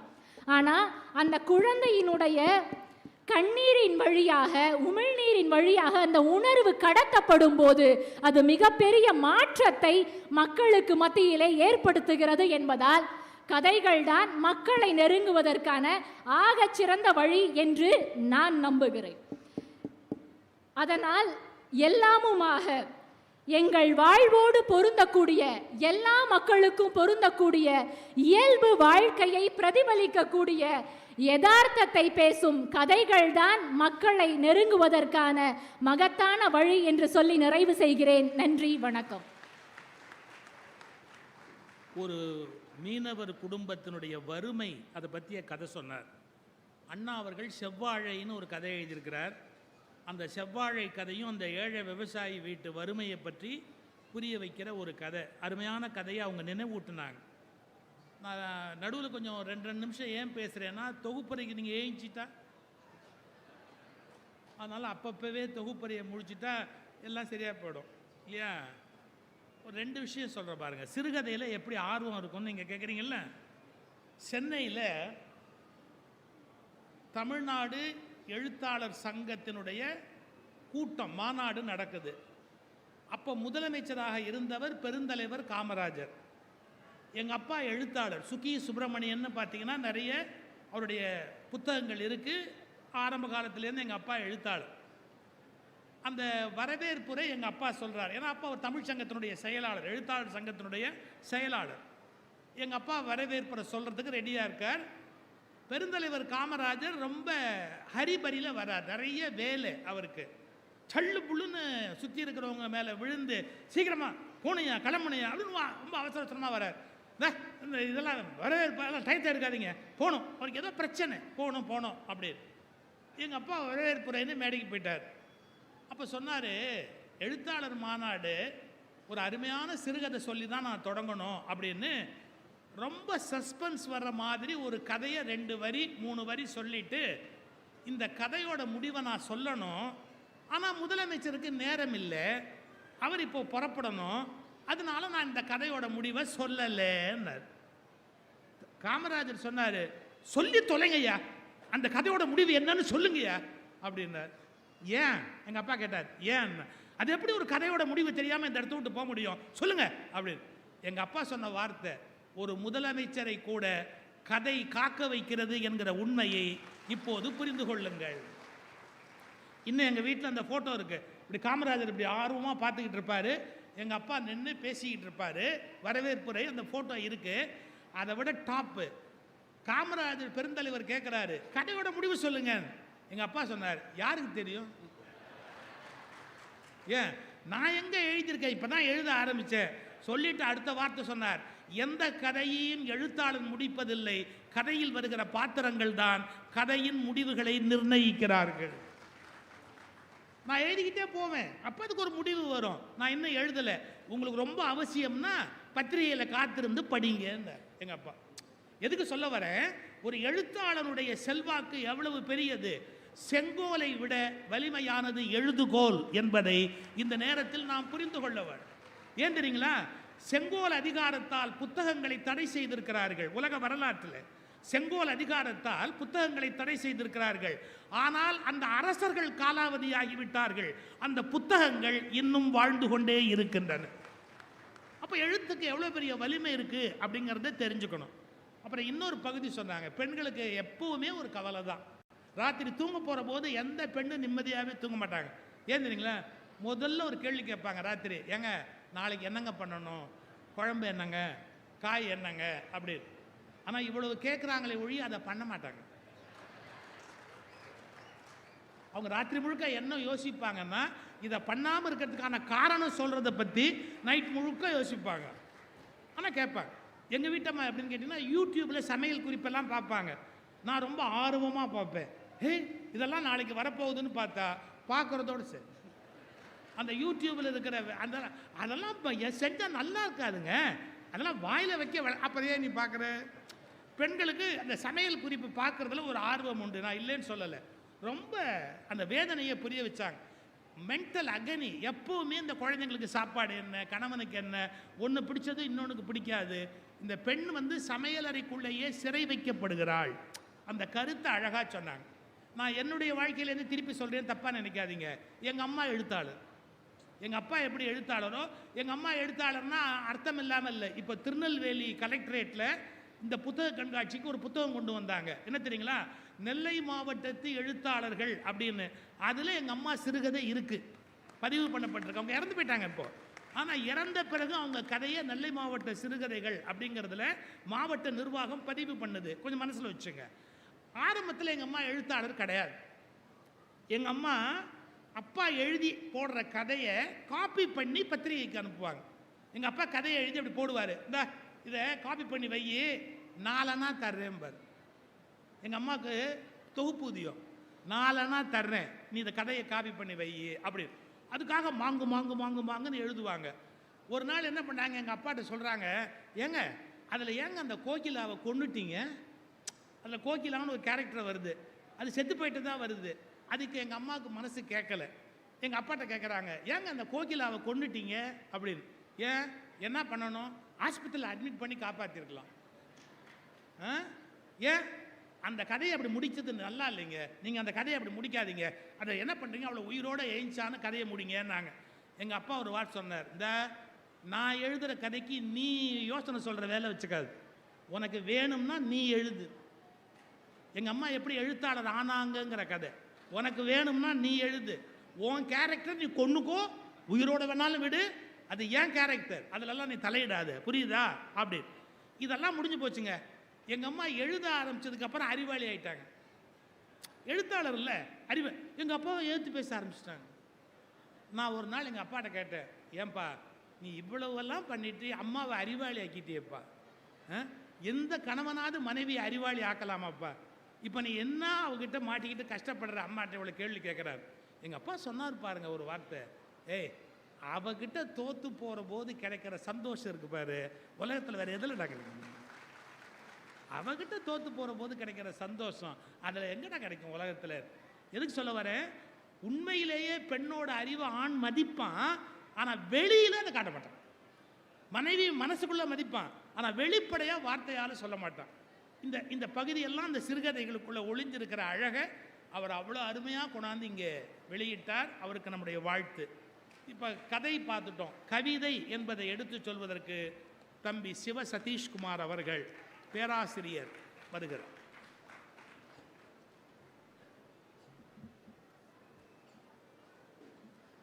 பொறுப்பிலே பிறந்து தென்னன் புகழிலே கிடந்து சங்க திருப்பிலே இருந்து வைய ஏட்டிலே தவழ்ந்த பேதை நெருப்பிலே நின்று கற்றோர் நினைவிலே நடந்தோர் என மருங்கிலே பயின்றபாவை மறுப்பிலே வளருகின்றாள் என்று தமிழன்னையை வணங்கி நாவீறு படைத்த நடுவர் உள்ளிட்ட அவைக்கும் இங்கே கடலூரில் உண்மையாகவே ஊர் பெயருக்கு ஊர்காரணத்துடன் வந்திருக்கக்கூடிய கடலாக திரண்டு வந்திருக்கக்கூடிய ஊரார் அனைவருக்கும் என்னுடைய பணிவான வணக்கத்தை தெரிவித்து பேச்சுக்குள்ளே போகிறேன். மக்களை நெருங்க மகத்தான வழி அப்படிங்கிற தலைப்பில் கபிலா விசாலாட்சி பேசிட்டு போனாங்க. அதில் இங்கே இருக்கிற மஞ்ச குப்பத்தை விட்டுட்டாங்க, மணிப்பூருக்கு போயிட்டாங்க. மணிப்பூர் கதையை சொன்னாங்க பார்த்தீங்களா, மீனவருடைய கதை. அந்த கதையோட பேரே நமக்கு நினைவில் நிற்கல, கேரக்டர் எந்த பேரும் நினைவில் நிற்கல. என்ன மீனவர் வறுமையாக இருக்கிறான், மீனவர் வறுமையாக இருக்கிறார். அந்த விஷயத்தை இது சுருக்கமாக எப்படி சொல்கிறது, எங்களுடைய புதுக்கவிதை சொல்லுது பார்த்தீங்களா, மீன் சாப்பிட வேண்டாம் என்று தான் நினைத்தேன், மீன் சாப்பிட வேண்டாம் என்று தான் நினைத்தேன், மீனவன் சாப்பிட வேண்டாமா? அவ்வளோதான் கவிதை, நெருங்கிருச்சுல. அப்புறம் இவங்க சொன்னாங்க, புத்தக திருவிழாவுக்கு போயிட்டு வந்தால் எப்படி இருந்துச்சுன்னு நாளைக்கு கேட்டாங்கன்னா என்ன சொல்லுவாங்களாம், கூட்டம் கடலாக வந்துச்சு, நல்லா கேட்டாங்க, எல்லாம் சொல்லுவீங்க. அது கூட சேர்ந்து நான் தான் நடுவராக இருந்தேன் அப்படின்னு புனைவுகளும் கூட இங்கே அடிச்சு விட்றதுக்கு வாய்ப்பு இருக்குது. நீங்கள் வேணா பாருங்கள், யாராவது பொய் சொல்கிறவனை பார்த்து என்ன சொல்லுவாங்க, இவன் கட்டுரை விட்றேன், கவிதை விட்றேன் சொல்ல மாட்டாங்க, கதை விட்றான்னு சொல்லுவாங்களா, சொல்ல மாட்டாங்களா? என்னமோ இவங்க வேற. இவங்க சொன்னதில் என்னமோ பெண் கவிஞர்கள் 41 பேர் தான் இருந்தார்கள் அப்படின்னாங்க. இப்போ விறகை வந்து நம்ம எடை போடுறோன்னு வச்சுக்கங்களேன், அதுக்கு ஒரு தராசு வச்சுருப்போம், அது எந்த தராசு வேணாலும் வைக்கலாம். அதே தராசை கொண்டு போய் நீங்கள் நகை கடையில் போட முடியுமா? எங்கள் ஔவையார் ஒருத்தருக்கு ஈக்குவல் ஆகும் ஆண் கவிஞர்கள். ஒன்றும் இல்லைங்க, ஒரு மன்னன் நிற்கிறான், மன்னன் வந்து பரிசு கொடுக்கறதுக்கு லேட் பண்ணுறான். உடனே ஔவையார் சொன்னாங்க ஒரே ஒரு கவிதை தான், மன்னவனும் நீயோ வளநாடும் உனதோ உன்னை அறிந்தோ தமிழை ஓதினேன் என்னை விரைந்தேற்றுக் கொள்ளாத வேந்துண்டோ உண்டோ குரங்கேற்றுக் கொள்ளாத கொம்புன்னு பேசிட்டு போனாங்கன்னா அந்த நாவீறு படைத்த நல்ல பெரும் புலமையை பெற்றவர்கள் பெண்பால் புலவர்கள். இப்போ கதை வந்து இப்போல்லாம் கதை கேட்குறதுக்கு டைம் இல்லைங்க, இல்லையா? அதை இங்கே வைரமுத்து ஐயா சொன்னார்கள். தாலாட்டு அக்கா அடுத்து பாட்டு வேற, தாலாட்டு பாட்டு பாடுறது கூட நேரம் இல்லை. அதை வைரமுத்து அவர்கள் சொன்னார். என்ன சொன்னார்ங்களா, 8 மணிக்கு உன் அப்பா சொந்தமில்லை, 8 மணிக்கு உன் அப்பா சொந்தமில்லை, 8:30க்கு உன் அம்மா சொந்தமில்லை, கேசட்டில் தாலாட்டு கேட்டபடி நீ உறங்கு அப்படின்னு குழந்தைக்கு தாலாட்டு பாடுறாங்கன்னு சொன்னால் இன்னைக்கு நேரமே யாருக்கு இல்லை. ஆக கதையோ கட்டுரை நீங்கள் படிப்பீங்களா பாருங்க, ஒரு ஜேர்னல் வாங்குகிறோம், இதழ் வாங்குறோம்னா படம் பார்த்துக்கிட்டு இருப்போம், ஐயோ கட்டுரை பெருசாக இருக்குது திருப்பிடுவோம், அப்படி திருப்பிட்டு போயிடுவோம். ஆக பாட்டு எடுத்துக்கோங்க, பாட்டில் இசை நிற்குமே ஒழிய வார்த்தைகள் நிற்காது. எப்படி அப்படின்னு கேட்டால், நான் ஸ்கூலில் வாத்தியாராக இருந்தப்போ பிரேயர் 11வது படிக்கிறான் பையன், முருகேசன்னு பேர், தேசிய கீதம் பாடணும். அவன் எப்படி பாடுறான் தெரியுங்களா, ஜனகணமனதானுங்க பாடணும். அவன் அந்த பாட்டு ரிதமுக்கு தகுந்த மாதிரி கன கன கன கன கன கன கன கன கன கனே ஆரம்பித்தான். எனக்கு என்ன கியூரியாசிட்டினா கடைசியில் எப்படி முடிப்பான், ஜெயஹே எப்படி முடிப்பான் அப்படின்னு நினச்சான். ஹே ஹே ஹே ஹே ஹேன்னு முடித்தான். அப்போ நான் என்ன பண்ணேன், அவனை கூப்பிட்டு விட்டு, டேய் முருகேசா ஒரு பிரச்சனைடா, என்னால் உங்களுக்கு பிரச்சனை வரக்கூடாது சார். என்ன சார்? டேய் உன்னால தான்டா பிரச்சனை. இல்லை ஜனகணமனை மறுபடியும் பாடுறா. அவன் மறுபடியும் அதே மாதிரி தான் மியூசிக் மட்டும் தான் போட்டான். ஏன்டா இப்படி பாடுறியே அடுக்குமாடா அப்படின்னு கேட்டேன். அவன் சொன்னான், 11 வருஷமா இப்படித்தான் பாடிக்கிட்டு இருக்கிறேன், ஒரு வாத்தியாரும் கண்டுபிடிக்கல, நீங்க கண்டுபிடிச்சிட்டீங்களே அப்படின்னு சொன்னான். ஆக மக்களிடத்துல நெருங்கக்கூடிய தன்மைங்கிறது கவிதைக்கு மட்டும்தான் உண்டு. கவிதை என்பதை இந்த காலத்து வரைக்கும் நின்றுகிட்டு இருக்கு. அவங்க லிஸ்ட் போட்டாங்க பார்த்தீங்களா, ஜெயகாந்தன் தொடங்கி அம்பை வரை.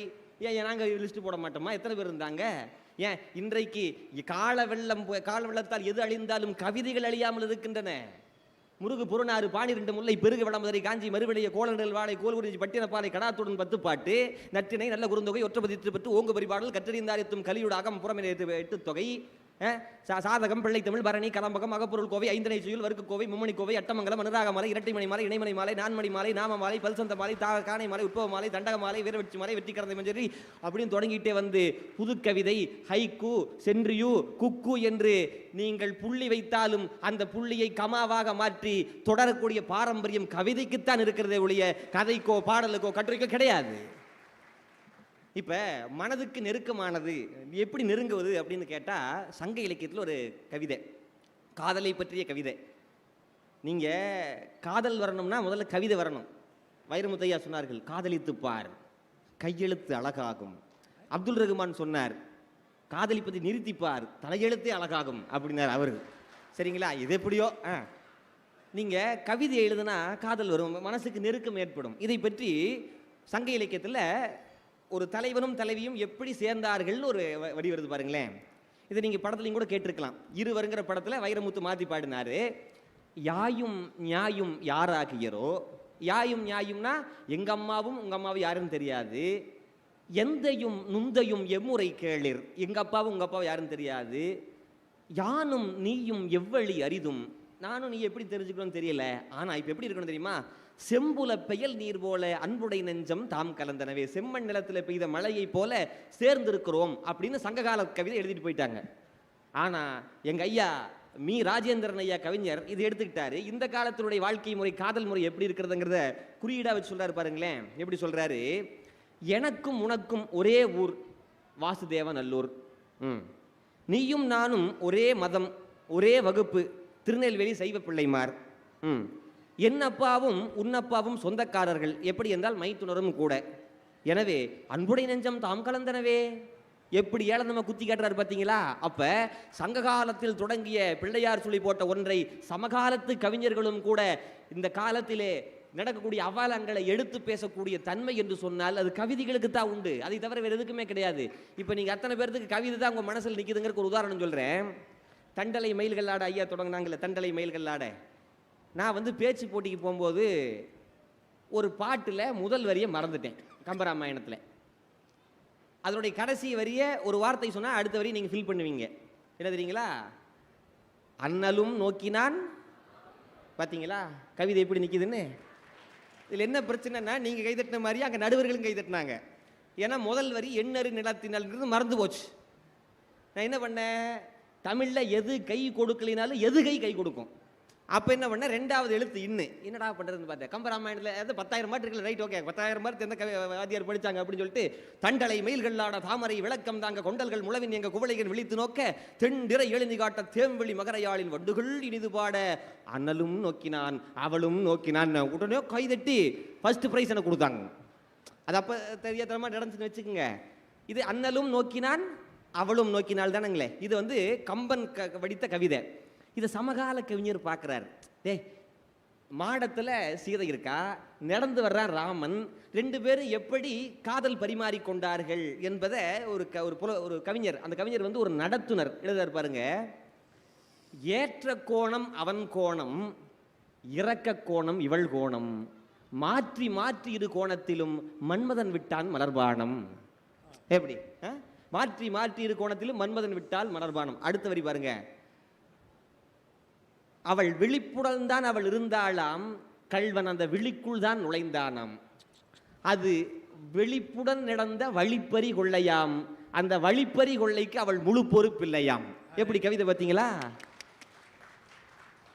அப்ப இந்த மாதிரி கவிதை. இதே பாருங்க, அடுத்த மனிதனில் வரும்போது ஒரு கல்லூரி மாணவன் எழுதுறான், அண்ணலும் நோக்கினான் அவளும் நோக்கினாள் அவங்க அப்பனும் நோக்கினான் அடித்து நொறுக்கினான் அப்படின்னு எழுதுனான். அந்த மாதிரி எல்லாத்தையும் கவிதை எழுதக்கூடிய வகையில் தூண்டுவது கவிதைகள் தான், வேறு எதுவுமே கிடையாது. இப்போ மனதிற்கு நெருக்கமானது. இப்போ இவங்க கதை சொன்னாங்க. கதை சொல்லும்போது நம்ம சின்ன வயசில் கதையெல்லாம் சொன்னால் அதுதானங்க தொடங்குது அப்படிலாம் சொன்னாங்க. நம்ம எல்லாருக்கும் கதை கேட்டிருப்போம். ஒரு ஊரில் ஒரு பாட்டி அப்படிங்கிற வார்த்தையை தவிர வேறு எதுவுமே தெரியாது. ஏன்னா கதை கேட்டு தூங்கிடுவோம். உண்மையா இல்லைங்களாங்க? உண்மையினா கை தட்டுங்க. ஆனால் கவிதைகளை எப்படி அப்படி இல்லை, எப்போ மனசுக்குள்ளே நிற்கும். நான் இப்போ சொல்கிற மாதிரி ஒரு கவிதை, நான் முத்துக்குமார் எழுதிய கவிதை. நீங்கள் எல்லாரும் உங்களுடைய பள்ளி பருவத்துக்கே போய் வருவீங்க. கவிதையினுடைய தலைப்பு 5ஆம் வகுப்பு ஆ பிரிவு, 5ஆம் வகுப்பில் ஆ பிரிவு அப்படிங்கிற கவிதையை அவர் எழுதியிருக்கார். அதில் பாருங்க, மழை பெய்யாத நாட்களிலும் மஞ்சள் குடையுடன் வரும் திலகவதி டீச்சர் ஒரு முறை படித்து முடித்ததும் என்ன ஆக போறீங்க என்று கேள்வி கேட்டார். அப்ப முதல் பஞ்சை வெட்டு கொடுக்காத கவிதாவும் வனிதாவும் டாக்டர் என்றனர் கோரஸாக.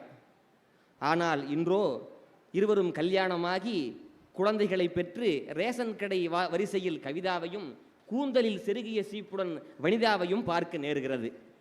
அதுக்கு அடுத்த வரி பாருங்க, இன்ஜினியராக போறேன் என்று சொன்ன எல் சுரேஷ்குமார் பாதியிலே கோட்டடித்து பட்டு தெரி நெய்ய போய்விட்டான். எங்கள் அப்பாவுடைய இரும்பு கடையை பார்த்துக்குவேன் என்று என் ராஜேஷ் சொன்னபோது வகுப்பறையே சிரித்தது. ஆனால் அவன்தான் என்று நியூ ஜெர்சியில் பெரும் மருத்துவராக பணியாற்றி கொண்டிருக்கிறான். அப்போ நம்ம கிளாஸ் ரூமில் எப்பவுமே யாரும் சொல்லாத ஒன்றை சொல்லி வியப்பை நம்ம பக்கம் திருப்பணும்னு ஒருத்தர் இருப்பான்ல, அவன் ஒருத்தர் இருந்தான். அவன் என்ன சொன்னான் தெரியுங்களா? ஃப்ளைட் ஓட்டுவேன் என்று சொல்லி வகுப்பின் ஒட்டுமொத்த ஆச்சரியத்தையும் தன்னிடம் திருப்பிய அகஸ்டின் செல்லபாபு டிஎன்பிஎஸ்சி தேர்வு எழுதி கடைநிலை ஊழியராகி போய்விட்டான். அணுசக்தி விஞ்ஞானியாவேன் என்று சொன்ன நான் திரைப்படத்திலே பாடல் எழுதி கொண்டிருக்கிறேன். வாழ்க்கையின் காற்று எல்லாரையும் திசை மாற்றி போட்டுவிட வாத்தியாராவேன் என்று சொன்ன குண்டு சுரேஷ் மட்டும் நாங்கள் படித்த பள்ளியில் ஆசிரியராக பணி செய்கிறான். சாக்பீஸ் பிடிந்த அவனுடைய விரல்களை பிடித்து கொண்டு நினைச்ச வேலையவே செய்கிற மாப்பிள்ள எப்படி இருக்க என்று கேட்டபோது படித்து முடித்ததும் என்ன ஆக போறீங்க என்று என்னுடைய மாணவர்களிடம் நான் கேட்பதே இல்லை என்று அந்த கவிதையை முடிக்கிறார். அப்ப ஒவ்வொருத்தருக்கும் ஒவ்வொரு திறமை இருக்கு என்பதை நான் முத்துக்குமார் சொன்னார்ல, இந்த மாதிரி விஷயத்தை எங்களுடைய புலவர் சொல்லிட்டு போயிட்டாரு. சங்ககால புலவர் சொல்லிட்டாங்க, வான்குருவியின் கூடு வல்லருக்கு தொல்கரையான் தென் சிலம்பு யாவர்க்கும் செய்யறிதால் யாம் பெரிதாம் வல்லோம் என வலிவு சொல்ல வேண்டாம் கான், எல்லாருக்கும் ஒவ்வொன்று எழுதி என்று சொல்லிவிட்டு போகிறார் என்று சொன்னால், அப்படி படிப்பாளிகளாக மட்டுமல்லாமல் படைப்பாளிகளாக நம்மை மாற்றக்கூடிய தன்மை எதுக்கு இருக்கிறது என்று சொன்னால் கவிதைக்குத்தான் இருக்கிறது. கவிக்கோ அப்துல் ரஹ்மான் அவர்கள் ஒரு கவிதை எழுதுகிறார். நடுவர் அவர்களே, யாரோ நான் பேசுகிற போது மைக்கை தட்டி இடையூறு செய்கிறார்கள், அது சரியாக கவனிக்கப்பட வேண்டும். நான் தான் செய்கிறேன்.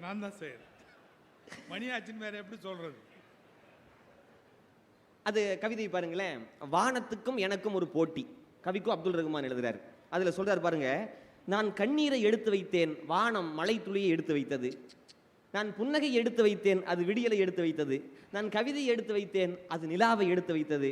நான் பெருமூச்சை எடுத்து வைத்தேன், அது புயலை எடுத்து வைத்தது. இப்படியே போகுது. நான் சந்தேகங்களை எடுத்து வைத்தேன், அது கிரகணங்களை எடுத்து வைத்தது. நான் என்னுடைய காயங்களை எடுத்து வைத்தேன், வானம் தோற்றது அப்படின்னு கவிதையை முடிச்சிட்டார். அது பாக்யா அப்படிங்கிற பத்திரிகையில் பதிப்பிச்சு எல்லா பக்கம் போயிருச்சு.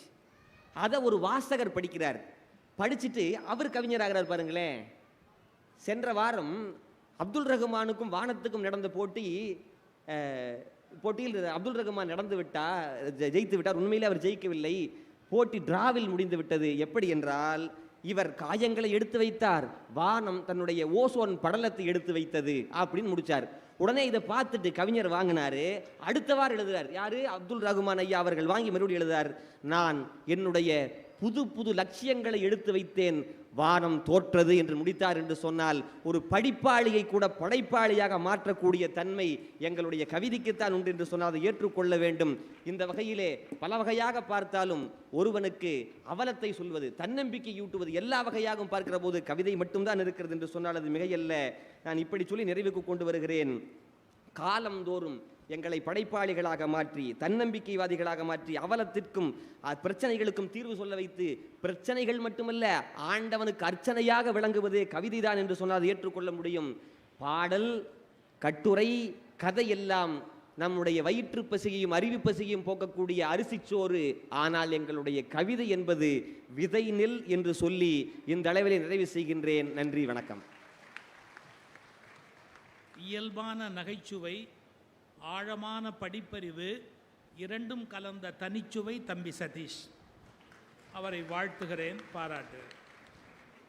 இப்போ புதுக்கவிதைகளுடைய வெற்றி என்னன்னு கேட்டால், பக்கம் பக்கமாக நீங்கள் சொல்ல வேண்டிய விஷயத்தை சுளீர்னு சாட்டையால் அடித்த மாதிரி ஒரு வரியில் 2 வரியில் சொல்கிறது புதுக்கவிதை, ஹைக்கூ இதனுடைய வெற்றியாக வந்திருக்கு. சார், ஒருத்தர் எழுதுகிறாரு, காரியம் செய்வதற்காக ஆற்றுக்கு போனேன், ஆனால் ஆற்றுக்கே யாரோ எனக்கு முன்பு காரியம் செய்து விட்டார்கள். ஆளே போயிடுச்சு இல்லை. ஒரு ஒரு ஒரு அந்த நிலை என்னங்கிறத 2 வரிக்குள்ள அவர் எழுதி முடிக்கிறார். நான் கல்லூரி படிக்கிற காலத்தில் வறுமை குறித்து ஒரு நண்பர், கல்லூரி நண்பர் ஒரு கவிதை எழுதியிருந்தார். கண்ணதாசன் ஒரு பேச்சில் ஒரு கவிதை சொன்னார். அந்த அந்த அந்த கவிதை வரி பாருங்க. நெய்த நூலிலும் தைத்த நூல் அதிகம், உடம்புல நெஞ்ச நூலை விட தச்ச நூல் அதிகம்னு வறுமை சொன்னார். இவர் பதிலுக்கு ஒரு கவிதை சொன்னார், அந்த கல்லூரி மாணவர். என்ன? எதிர் வீட்டு ஜன்னலில் எத்தனை சட்டைகள், என் சட்டையில் எத்தனை ஜன்னல்கள். கொஞ்சம் யோசிச்சு பாருங்க, வறுமையை எவ்வளவு பயங்கரமான 2 வார்த்தையில் சொல்றார். அதை விட இன்னொரு வறுமையை பற்றிய ஒரு கவிதை, நாளை சமைத்து கொள்ளலாம். வார்த்தை எப்படி? நாளை சமைத்து கொள்ளலாம். கண்ணே, அடுப்பில் பூனை தூங்குகிறது. பதில், பூனை ஐயா. ஒரே வரியில் கொண்டே போட்டா, நாளைக்கு சமையல் என்ன பூனை ஐயா. இப்போ வறுமையை சொல்றதுக்கு எவ்வளவு கடுமையான வார்த்தைகளை எல்லாம் எவ்வளவு சுலபமாக சொல்லிடுறாங்க. நீங்கள் மிக நீள பக்கங்களில் எழுத வேண்டியதை 2 வரிகளில் சொல்லக்கூடிய வல்லமை கவிதைக்கு இருக்கிறது. இது ஒரு அழகு. சங்க இலக்கியத்துக்கு ஒரு சிறப்பு இருக்கு, கம்பராமாயணத்துக்கு ஒரு சிறப்பு இருக்கு, பின்னால் வந்த பாரதியார் கவிதைக்கு ஒரு சிறப்பு இருக்கு, நம்முடைய சுரதாவுடைய கவிதைக்கு ஒரு பெரிய சிறப்பு. சார், ஊமையில் அந்த ஆள் அடிச்சுக்க முடியாது கவிதையில். சோவுக்கும் அவருக்கு சண்டை வந்தது. இவர் கவிதையை சோ கிண்டல் பண்ணிட்டாரு. சோ கிண்டல் பண்ணிட்டதுக்கு 2 வரி எழுதுறாரு கடைசியாக அந்த பாட்டை முட்டி. மாடு முட்டி கோபுரங்கள் சாய்வதில்லை, மாணிக்கம் கூழாங்கல் ஆவதில்லை. மாடு முட்டி கோபுரங்கள் சாய்வதில்லை, மாணிக்கம் கூழாங்கல் ஆவதில்லை. அப்புறம் இந்த கேள்விக்குறி அப்படிங்கிறத பற்றி எழுதும்போது சுரதா சொல்றார், எழுத்துக்கள் அணிவகுப்பில் இறுதியில் நிற்கிறங்கிறார். இந்த மாதிரி நம்ம வியக்கக்கூடிய சொல்லாட்சி. சார், புடலங்காயை பற்றி ஒரு வார்த்தை எழுதுறாரு ஊமை கவிஞர் சுரதா. என்னன்னா, சைவ பாம்புன்னார்.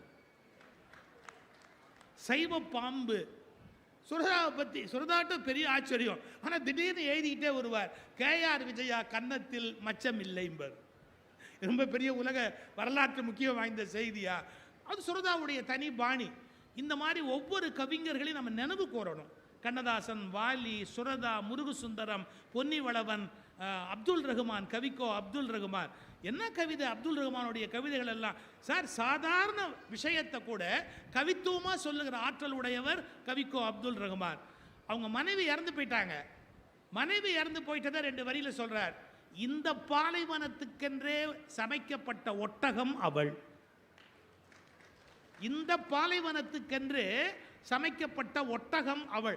இதை விட மனைவிக்கு ஒரு ட்ரிபியூட். தாஜ்மஹாலை விட இந்த கவிதை இன்னும் உயர்வானது. மனைவிக்கு கொடுக்கக்கூடிய மரியாதையில் மிக உயர்வான ஒரு கவிதை இல்லைங்களா? இந்த மாதிரி கவிதை எவ்வளவு பெரிய வேலை செய்யுது அப்படிங்கிற ஒரு பகுதியை நம்ம கொண்டாடணும். கவிதை புத்தகங்களை வாங்கணும், படிக்கணும், ரசிக்கணும், அதை நினைவில் வச்சுருக்கணும், 10 பேரோடு ஷேர் பண்ணணும். தம்பி நல்லா பண்ணார். இப்போது கவிதையிலேருந்து நீங்கள் கட்டுரைகள்ங்கிற ட்ராவல் இருக்குது பாருங்கள், ஒரு ஆச்சரியமான ட்ராவல். உங்கள் வாழ்க்கையை மாற்றி அமைக்கக்கூடிய சக்தி உடையது கட்டுரை. நான் எழுத்தாளனாகவும் மாறினதுக்கு காரணமே MS உதயமூர்த்தியினுடைய எண்ணங்கள்ங்கிற கட்டுரை. நான் MS உதயமூர்த்தியை போய் ஹோட்டல் அன்னபூர்ணாவில் பார்த்தேன். நான் பார்த்தபோது சொன்னேன், ஐயா நல்லா எழுதுறீங்க ஐயா, எங்களுக்கெல்லாம் ரொம்ப உற்சாகமாக இருக்குது உங்கள் புத்தகத்தை படிக்கும்போது. ஆனால் ஒரே ஒரு விண்ணப்பம்னு கேட்டேன். சொல்லுங்கள் தம்பி அப்படின்னார். அவர் அமெரிக்காவில் இருந்தார், வந்திருந்தார். அப்போது நீங்கள் உங்கள் புத்தகத்தில் எழுதுகிற உதாரணம் எல்லாமே அமெரிக்கா புத்தகங்களில் இருக்கிற விஷயத்தை எழுதுறீங்க. ஏங்க, தன்னம்பிக்கையை பற்றி எழுதும்போது எங்களுக்கு இந்தியாவில் இருக்கிற ஆட்களை எழுத வேணாமா அப்படின்ட்டு ஒரு வார்த்தை சொன்னேன். ஏங்க, தன்னம்பிக்கை விதை போட்டு விளையணுங்க, இறக்குமதி பண்ணி கட்டுப்படி ஆகுமான்னு கேட்டேன். தன்னம்பிக்கை விதை போட்டு விளையணுங்க, அதை இறக்குமதி பண்ணால் கட்டுப்படி ஆகுமா அப்படின்னு கேட்டேன். டக்குன்னு எந்திரிச்சு உதயமூர்த்தி சார் என் கையை குலுக்கிட்டு சொன்னார், என்ன அருமையான வார்த்தை, இதை நீங்கள் எழுதுனா என்ன, நான் ஒன்று பண்ணுறேன். நான் அமெரிக்காவில் வளர்ந்துட்டதால அந்த உதாரணம் தான் தெரியும். நீங்கள் இந்திய தன்மையோடு ஏன் எழுதக்கூடாது அப்படின்னு அவர் எழுதுன்னு சொன்னதால் நான் எழுதியது தான் ஆனந்த விகடன் பிரசுரத்தில் வந்த மனசே நீ ஒரு மந்திரச்சாவி என்ற தொடர். 5 லட்சம் பதிப்புகளுக்கு மேல் விற்ற தொடர், 5 லட்சம் காப்பிக்கு மேலே விற்ற தொடர். நான் எழுதுவதற்கான சந்தர்ப்பத்தை உருவாக்கி கொடுத்தது எம்எஸ் உதயமூர்த்தியினுடைய எழுத்துக்கள். எதுக்கு சொல்ல வரேன், எவ்வளவு தூரத்துக்கு அந்த கட்டுரை மனித வாழ்க்கையை மாற்றக்கூடிய வலிமை உடையது அப்படிங்கிற அந்த உணர்வை சொன்ன இப்போ தம்பி பிரிட்டோ அது பற்றிய விளக்கங்களை நமக்கு எடுத்துரைப்பார். வாங்க.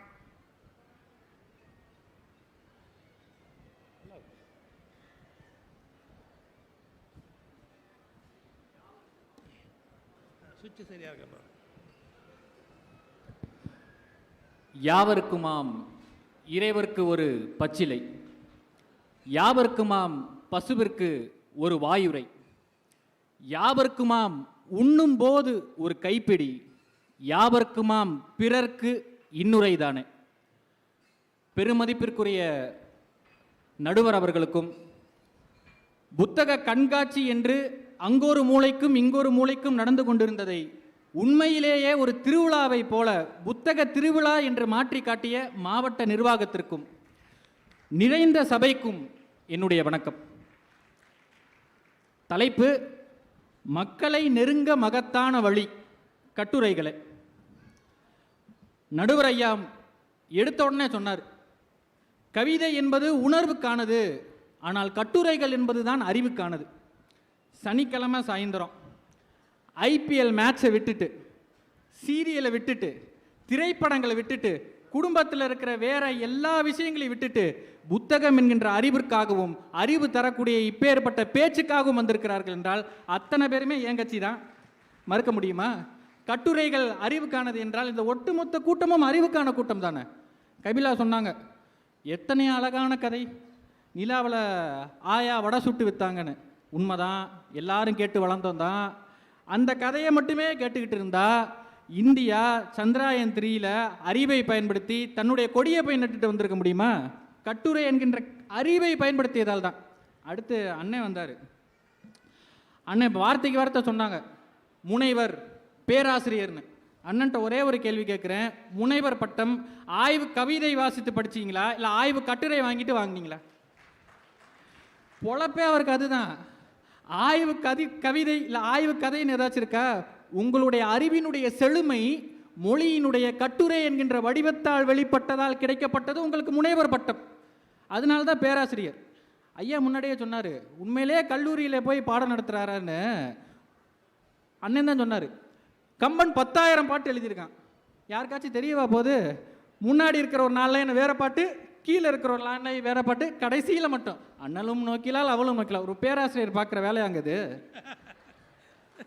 எப்படிங்க மாணவர்கள் படிப்பாங்க?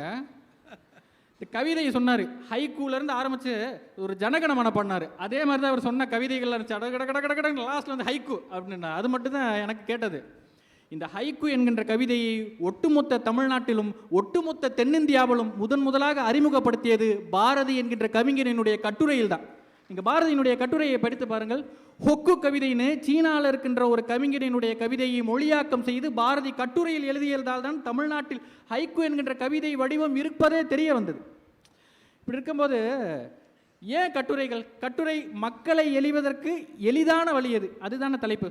நான் சொல்கிறேன் பாருங்களேன், ஒரு மொழியினுடைய கூர்மையான வடிவம் ஒன்று இருக்குமே ஆனால் அது கவிதை தான். அதில் மாற்று கருத்தே கிடையாது. ஒரு மொழியினுடைய ஒரு இனக்குழுவினுடைய ஒட்டுமொத்த பண்பாடும் வெளிப்பட வேண்டும் என்றால் அது காப்பியங்கள் தான் வெளிப்படும், அது கதைகள் தான் சொல்ல முடியும். அதில் எந்த விதமான சந்தேகமும் கிடையாது. பாடல் அடுத்து பேச வராங்க, இசைக்கு மொழி என்பது கூட அவசியம் கிடையாது. அது உணர்வு பூர்வமானது, அது கட்டுரையை விட உயர்ந்தது தான். ஆனால் தலைப்பு இதில் எது உயர்ந்ததுன்னு கிடையாது, மக்களை நெருங்குவதற்கு எது எளிதான வழி. இப்போ எல்லா மக்கள் முன்னாடி உட்காந்துருக்கிறவங்க எல்லாட்டையும் ஒரு பேப்பரும் பேனாவை கொடுத்து நீங்கள் என்ன காலையிலேருந்து செஞ்சீங்கன்னு தான் எனக்கு கதை எழுதுவீங்களா இல்லை கவிதை எழுதுவீங்களா?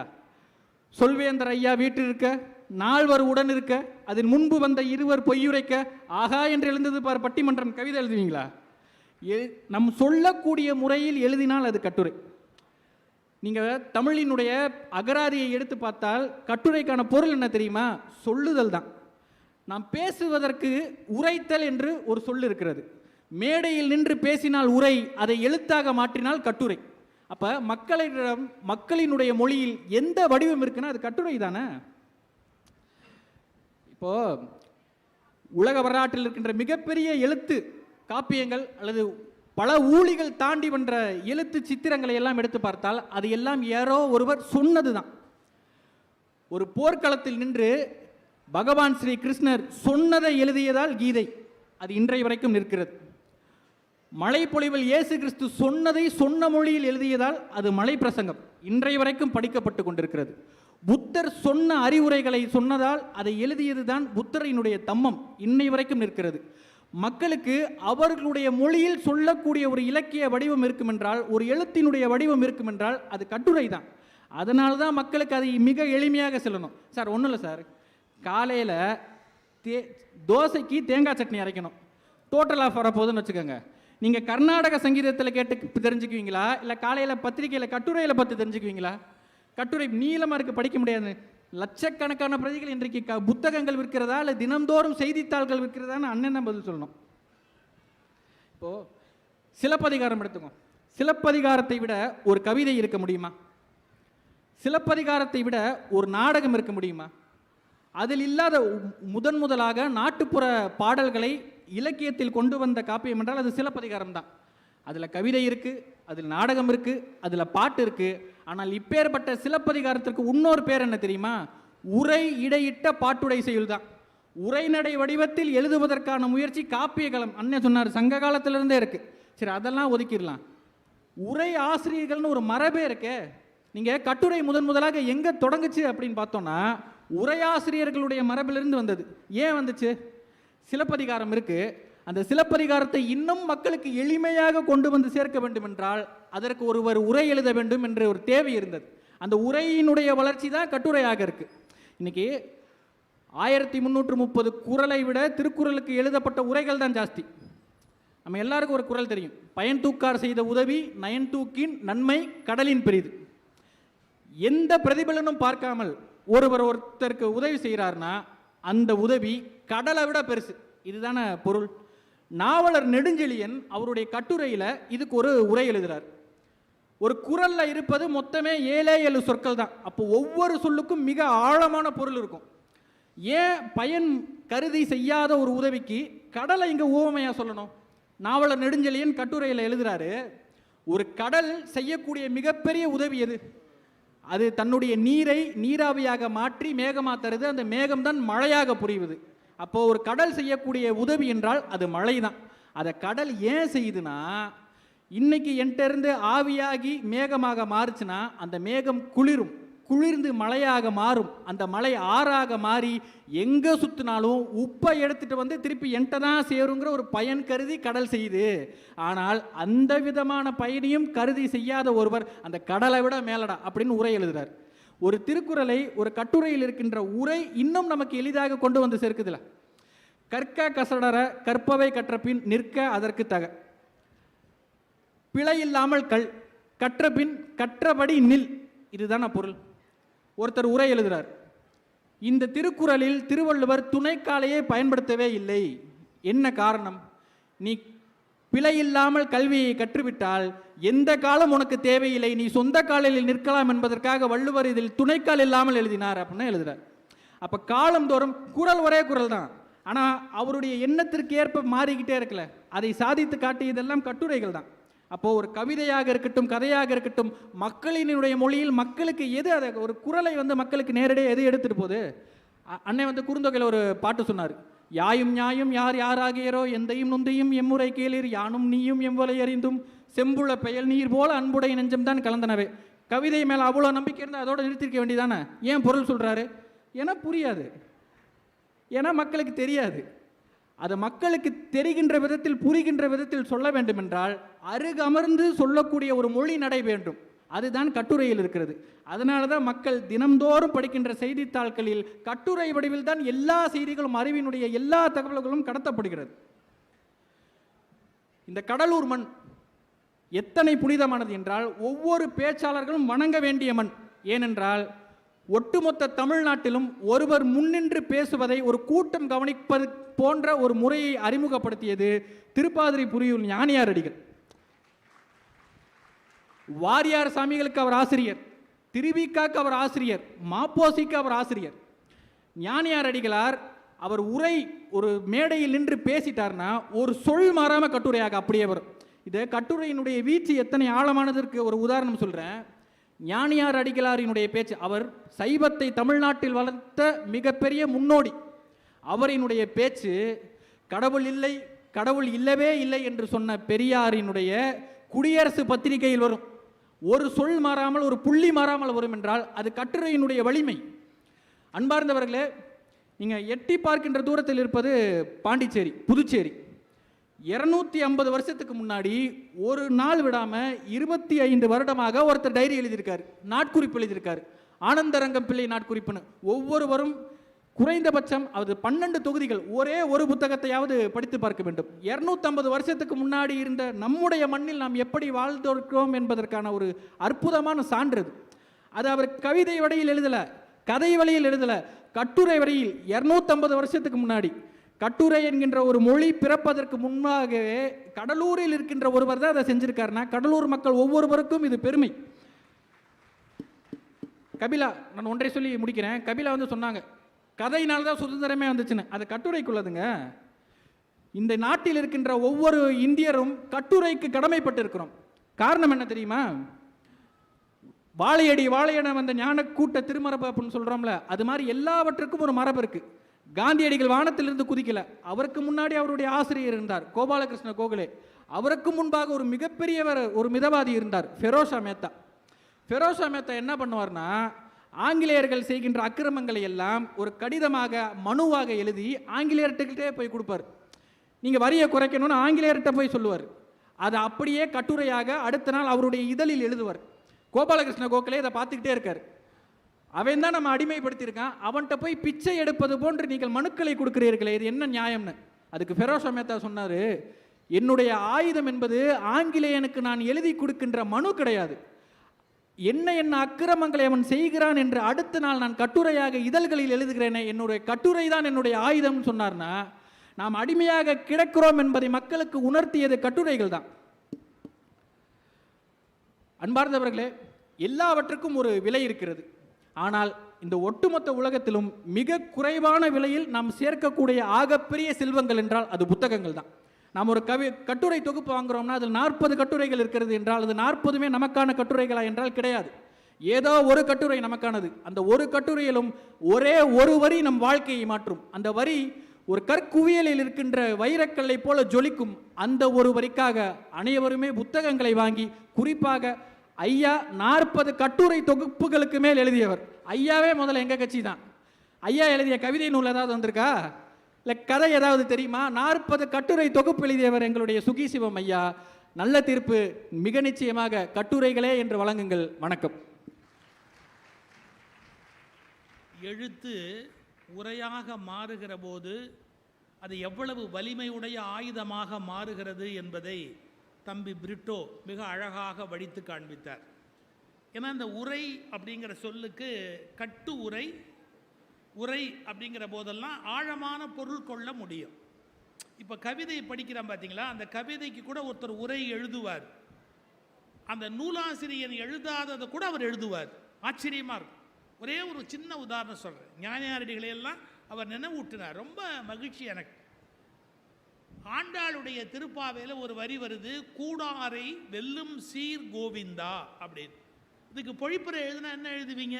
கூடார் எதிரிகள், வெல்லும் வெல்லுகிற, சீர் கோவிந்தன் சிறப்புடைய கோவிந்தன், எதிரிகளை வெல்லுகிற கோவிந்தனே. உரை முடிஞ்சு போச்சு இல்லை? ஆனால் நயமா உரை எழுதினவர் என்ன சொன்னார் தெரியுங்களா? எதிரிகளிடத்தில் தோற்று போவான், எதிரிகளிடத்தில் வெற்றி பெறுவான் என்றதாலேயே வேண்டியவரிடத்தில் தோற்று போவான் என்று பொருள் கொள்க.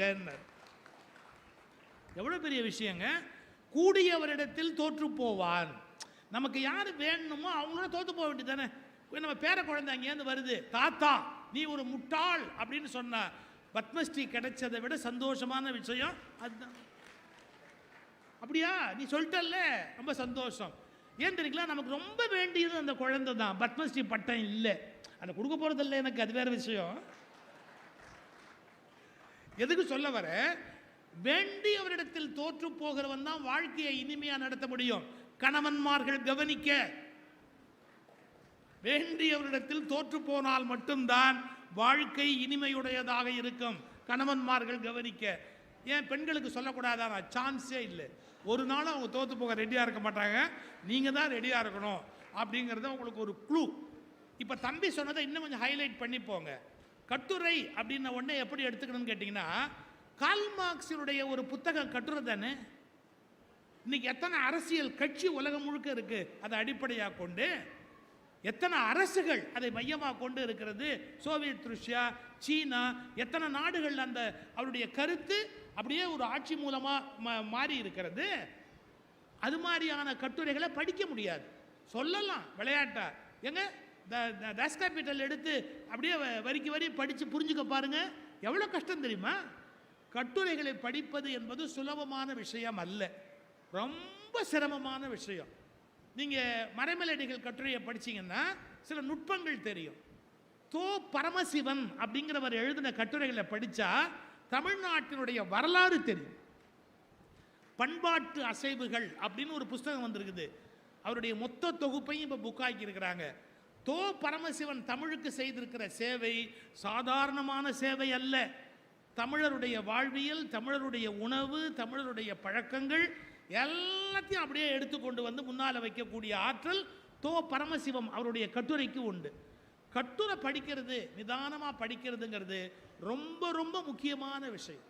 கவிதை ஜாலி, கதை ஜாலி, கட்டுரை ஜாலி இல்லை, அது ஜோலி வேலை.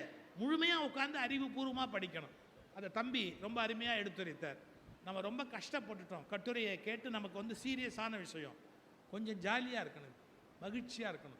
பாட்டு தான், அதையும் பாடுறவங்க பாடுனா அது பீட்டு தான். சகோதரி சுசித்ரா பாலசுப்ரமணியம் அவர்கள் இப்போது பாடல்கள் தான் மக்களை நெருங்குவதற்கான யுக்தி. எனக்கு நீங்கள் ஒத்துழைக்கணும். அவங்க ஒரு எப்படியும் ஒரு 13 நிமிஷம் பேசணும். எனக்கு தீர்ப்புக்கு ஒரு 15 நிமிஷமாவது கொடுக்கணும். அது நீங்கள் தான் முடிவு பண்ணணும். நீங்கள் யாராவது எந்திரிச்சு போனீங்க சாபம் விட்டுருவேன்.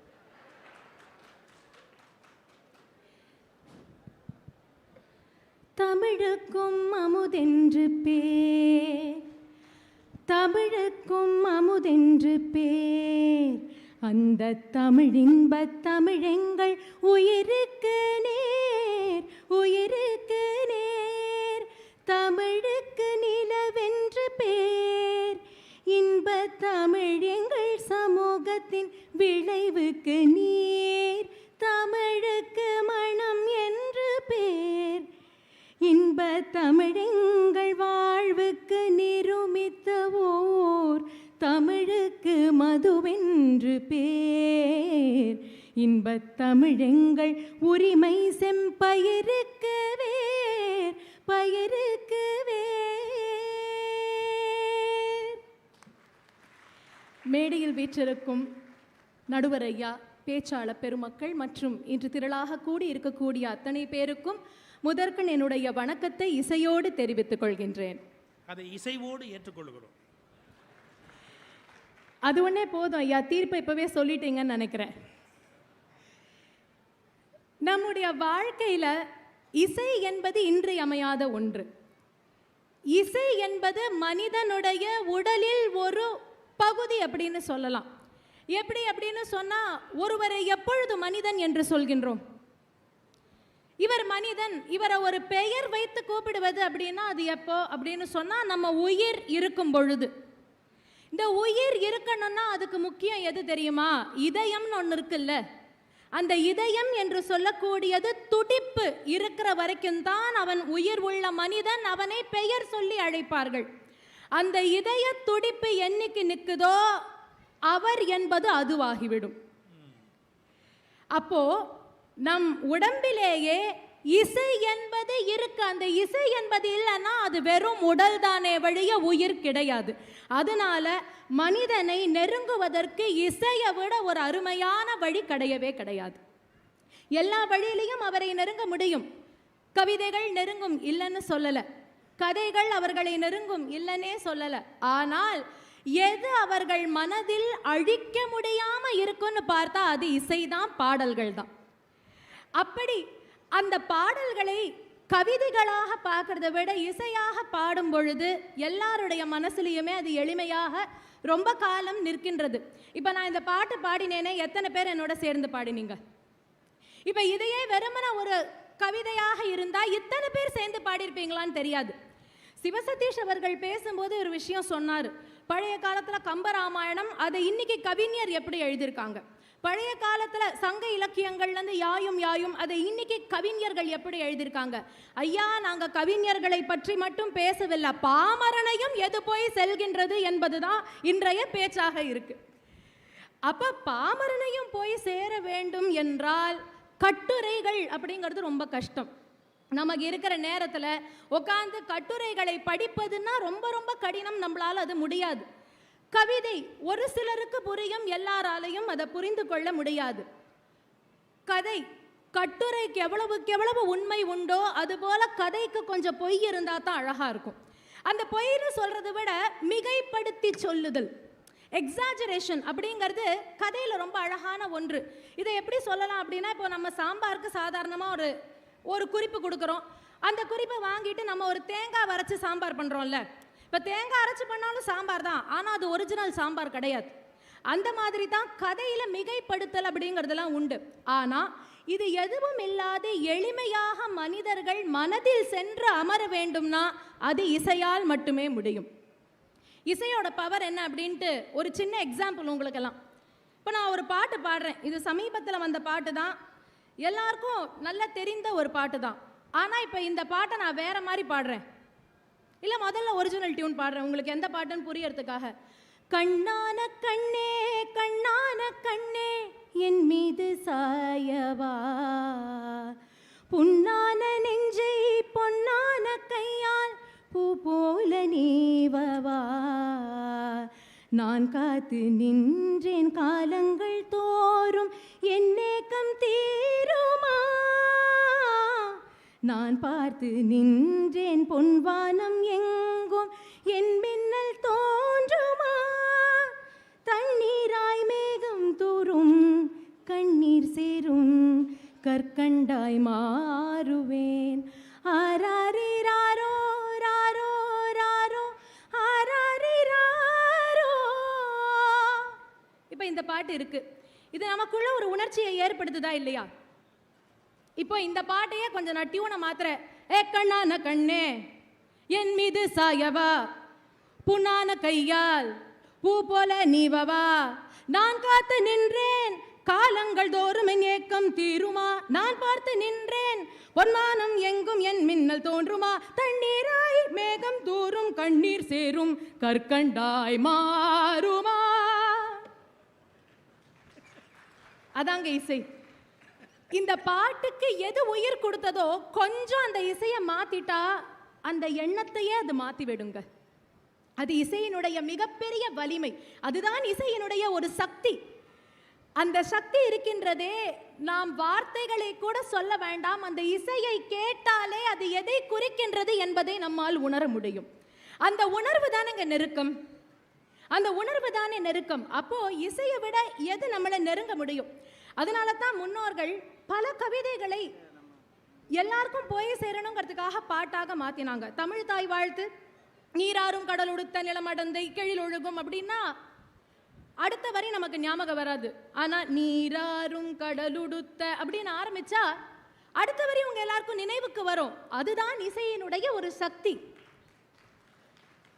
திருக்குறள் அப்படிங்கிறது ரொம்ப அருமையான ஒரு பொக்கிஷம். ஆனா எல்லாவற்றையும் மனப்பாடம் செய்ய முடியுமான்னு தெரியாது. ஆனா ஐயாவினுடைய ஒரு எண்ணம், அந்த திருக்குறள் பள்ளி மாணவர்கள் எல்லாருமே படிக்கணும், மனப்பாடம் செய்யணுமா, அதுக்காக இசையாக பாடுன்னு சொல்லி ஐயாக்காக நான் அது இசையாக நாங்கள் பண்ணினோம். அதை இசை வடிவத்தில் பண்ணினோம். பள்ளி மாணவர்களுக்கு எளிமையாக திருக்குறள் புரியணும், படிக்கணும் அப்படிங்கிறதுக்காக. அப்போ இந்த இசை என்பது ஒரு படத்தில் ஒரு டயலாக் வரும், நீங்கள் பார்த்துருக்கீங்களா தெரியாது.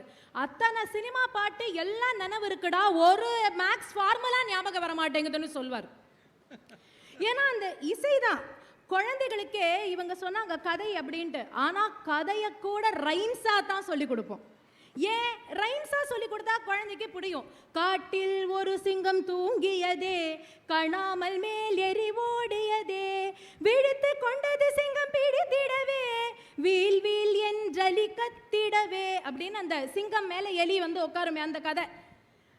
அந்த மாதிரி இந்த கதைகளை கூட பாட்டு சொல்லலாம், அவள் பொறி தின்னலாம் அப்படின்ட்டு சின்ன வயசுலேயே மனப்பாட பகுதியை கூட பாடல் முறையாக கொடுப்பது என்ன காரணம்னா, காலத்துக்கும் அவங்களுக்கு அது மறக்காது என்பதனால் தான் இசையோடு சொல்கின்றோம். இன்னொரு விஷயம், இசை என்பது ஒரு டிசிப்ளின், பண்பாடு, இவை அனைத்தையும் காட்டக்கூடியது. அதனால தான் பழைய காலத்தில் பெண் பார்க்கும் படலம் பொழுது பெண்ணுக்கு சமைக்க தெரியுமான்னு கூட கேட்க மாட்டாங்க, பெண்ணுக்கு பாட தெரியுமான்னு ஒரு வார்த்தை கேட்பாங்க. ஏன்னா ஒரு பெண்ணுக்கு பாட தெரிந்தது அப்படின்னு சொன்னா அவள் ஒழுக்கத்தோடு இருப்பா, அவளுக்கு பாக்கி எல்லாமே தெரியும் என்பதை அந்த ஒரு கேள்வி சரி செய்தது. அதனால அந்த இசைக்கு அவ்வளவு முக்கியத்துவம் கொடுத்தாங்க. அதே போல இசை கருவிகளுடைய ஒரு முக்கியத்துவம்.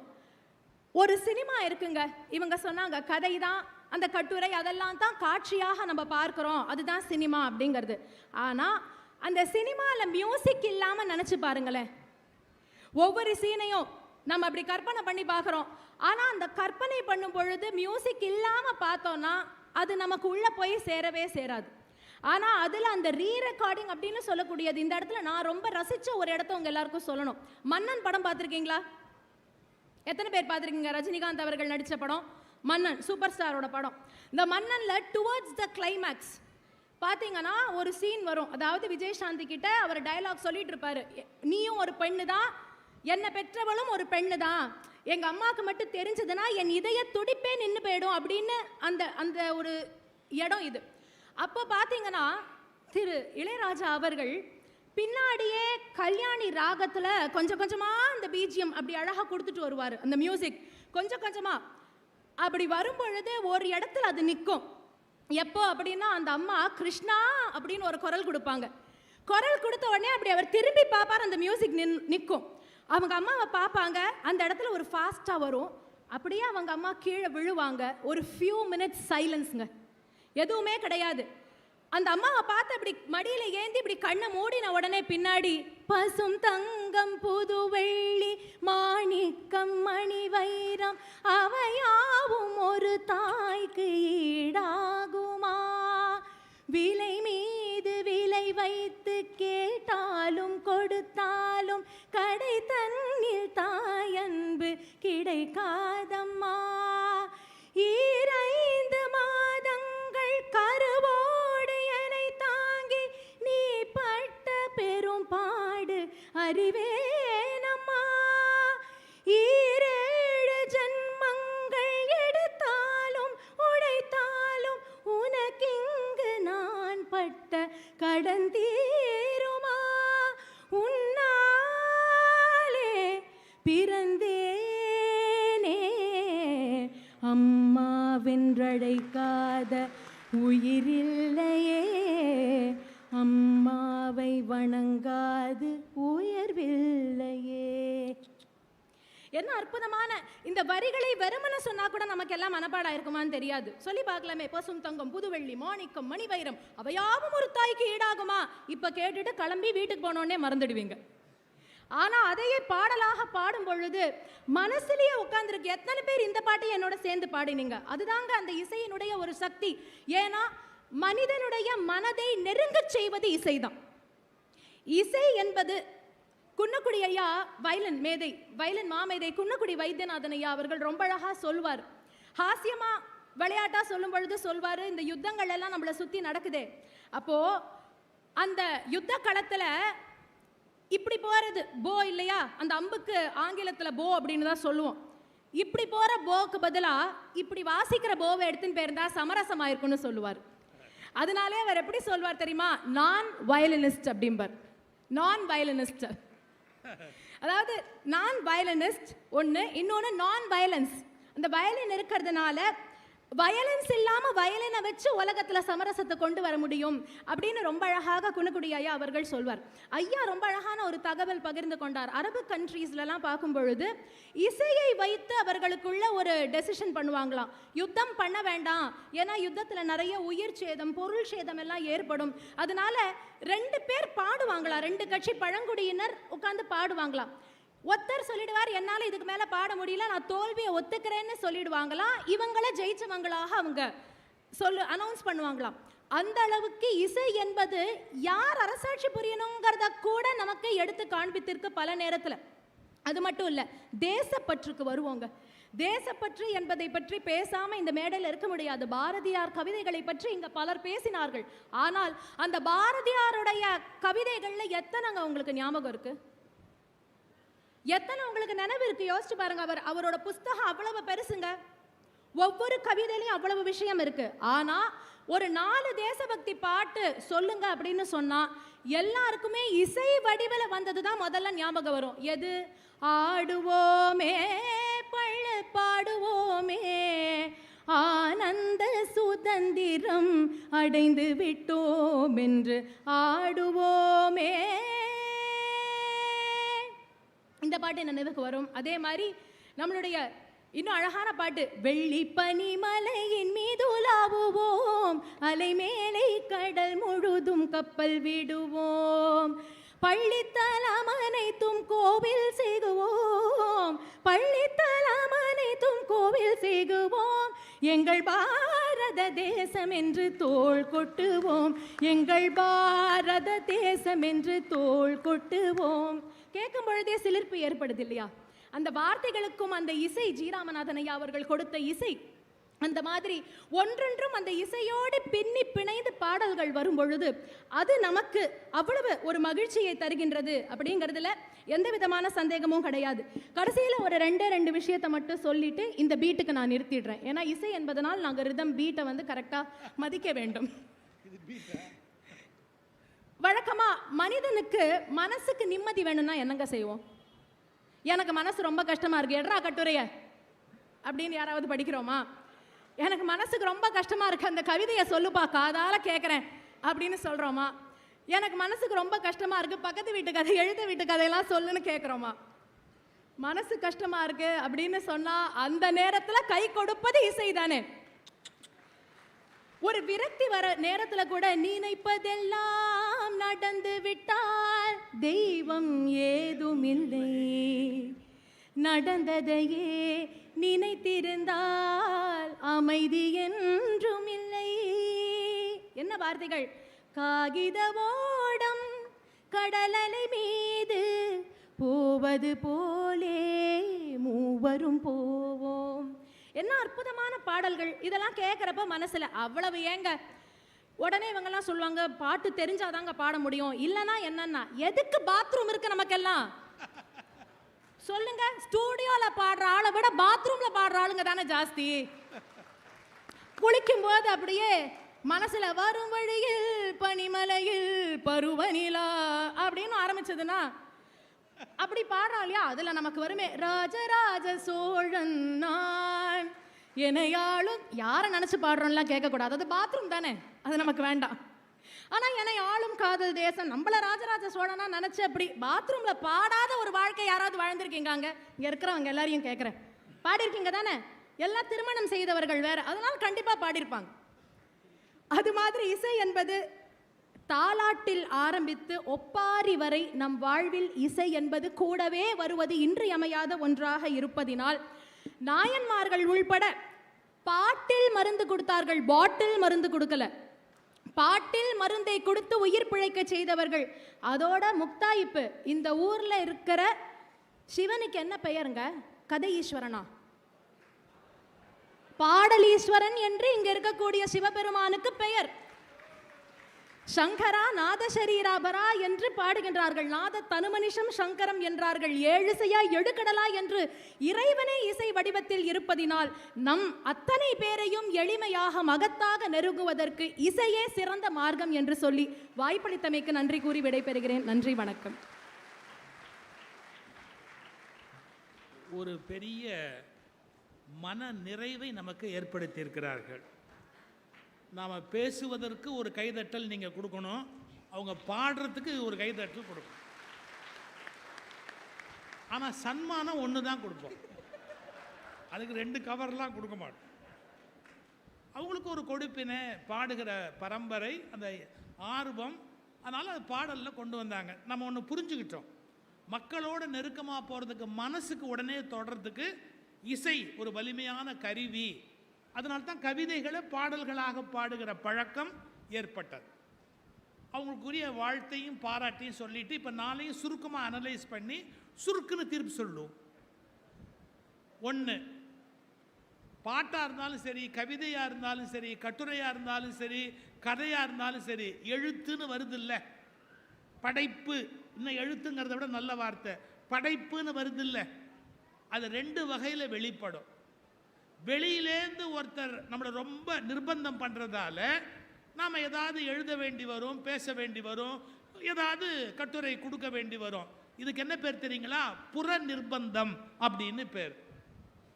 எந்த நிர்பந்தமும் இல்லாமல் திடீர்னு நான் உட்காந்துருக்கிற போது, அப்பா இந்த விஷயத்தை எப்படியாவது நான் எழுதணும் அப்படின்னு தோணி அதை எழுதாமல் இருக்க என்னால் முடியாது அப்படின்னு எனக்கு உள்ளேந்து ஒரு நிர்பந்தம் வந்து எழுதுவோம் பார்த்தீங்களா, அதுக்கு அக நிர்பந்தம்னு பேர். எந்த படைப்பாக இருந்தாலும் புற நிர்பந்தத்தால் வருகிற படைப்புகள் அழிந்து போய்விடும், அக நிர்பந்தத்தால் வருகிற படைப்பு என்றைக்கும் அழியாது. இதான் ரொம்ப முக்கியம். இப்போ குயில் பாட்டில் பாரதி என்ன சொல்கிறாரு? எனக்கா தோணுச்சு ஒரு நாள் இதெல்லாம் எழுது அப்படின்னு எழுதுறேன். அது உள்ளேந்து அந்த நிர்பந்தம் வரணும். சரியா சொல்லட்டுமா? எழுத வேண்டும் என்பதற்காக எழுதக்கூடாது, எழுதாமல் இருக்க முடியவில்லை என்பதற்காக எழுது. என்னால் எழுதாமல் இருக்க முடியாது அப்படிங்கிற நிலையில் அந்த எழுத்து வெளியில் வரணும். அதனால தான் சுஜாதா எழுத்தை பற்றி ஒரு அருமையான வார்த்தை சொல்கிறார், கவிதையை பற்றி சொல்கிறாரு. ஆனால் அது எல்லாத்துக்குமே பொருந்தும். என்ன தெரியுங்களா? கவிதை என்பது அனுபவ கடத்தல் அப்படின்னு சொல்கிறார். இவனுடைய அனுபவத்தை அவனுக்கு டிரான்ஸ்ஃபர் பண்ணுறது, மாற்றுறது. அனுபவ கடத்தல்னு ஒரு வார்த்தை பயன்படுத்துகிறார். உண்மை, அது கதைக்கும் பொருந்தும், கட்டுரைக்கும் பொருந்தும், கவிதைக்கும் பொருந்தும், இசைக்கும் பொருந்தும். அனுபவ கடத்தல். ஒருத்தன் என்ன படைப்பாளி அனுபவிச்சானோ அந்த அனுபவத்தை அவன் ரசிகனுக்கு கடத்துறான் பார்த்தீங்களா? அந்த கடத்தல் வேலையை அஃபிஷியலாக செய்யலாம். கடத்தல்ங்கிறதுக்காக ஒன்றும் பயப்பட வேண்டிய, கலெக்டர் பிடிப்பாரான்னு கவலைப்பட வேண்டியது இல்லை. இது அனுபவ கடத்தல், கஞ்சா கடத்தல் இல்லை, அனுபவ கடத்தல். அதை செய்கிற போது இலக்கியம் உருவாகிறது அப்படின்னு சுஜாதா ஒரு கட்டுரையில் எழுதுகிறார். இப்போ நம்ம ஒரு முன்னுரை போட்டுட்டோம். கதைன்னு ஒன்று வருது, கட்டுரைன்னு ஒன்று வருது, கவிதைன்னு ஒன்று வருது. என்ன வித்தியாசம்? கொஞ்சம் கொஞ்சம் பார்த்துருவோம். கதையில் சில பேர் நினைப்பாங்க, என்ன ஏதோ போக வர சில விஷயத்தை எழுத போகிறாங்க, என்ன பெரிய கதை அப்படின்னு. கிடையாது. நான் ஜெயகாந்தனை பற்றி சொன்னேன் இல்லையா? ருத்ரன் எவ்வளோ பெரிய சைக்காட்ரிஸ்ட்னு உங்களுக்கு தெரியும். ருத்ரன் மிகப்பெரிய மனநல மருத்துவர். அவர் ஒரு சொற்பொழிவில் என்ன சொன்னார் தெரியுங்களா? நான் ஜெயகாந்தனுடைய கதைகளை விரும்பி படிப்பேன். ஏன் தெரியுமா? அவருடைய பாத்திரங்களை படிக்கிற போது என்னுடைய நோயாளிகளை நான் புரிந்து கொள்வதற்கு துணையாக இருக்கிறது. எவ்வளோ பெரிய விஷயம்!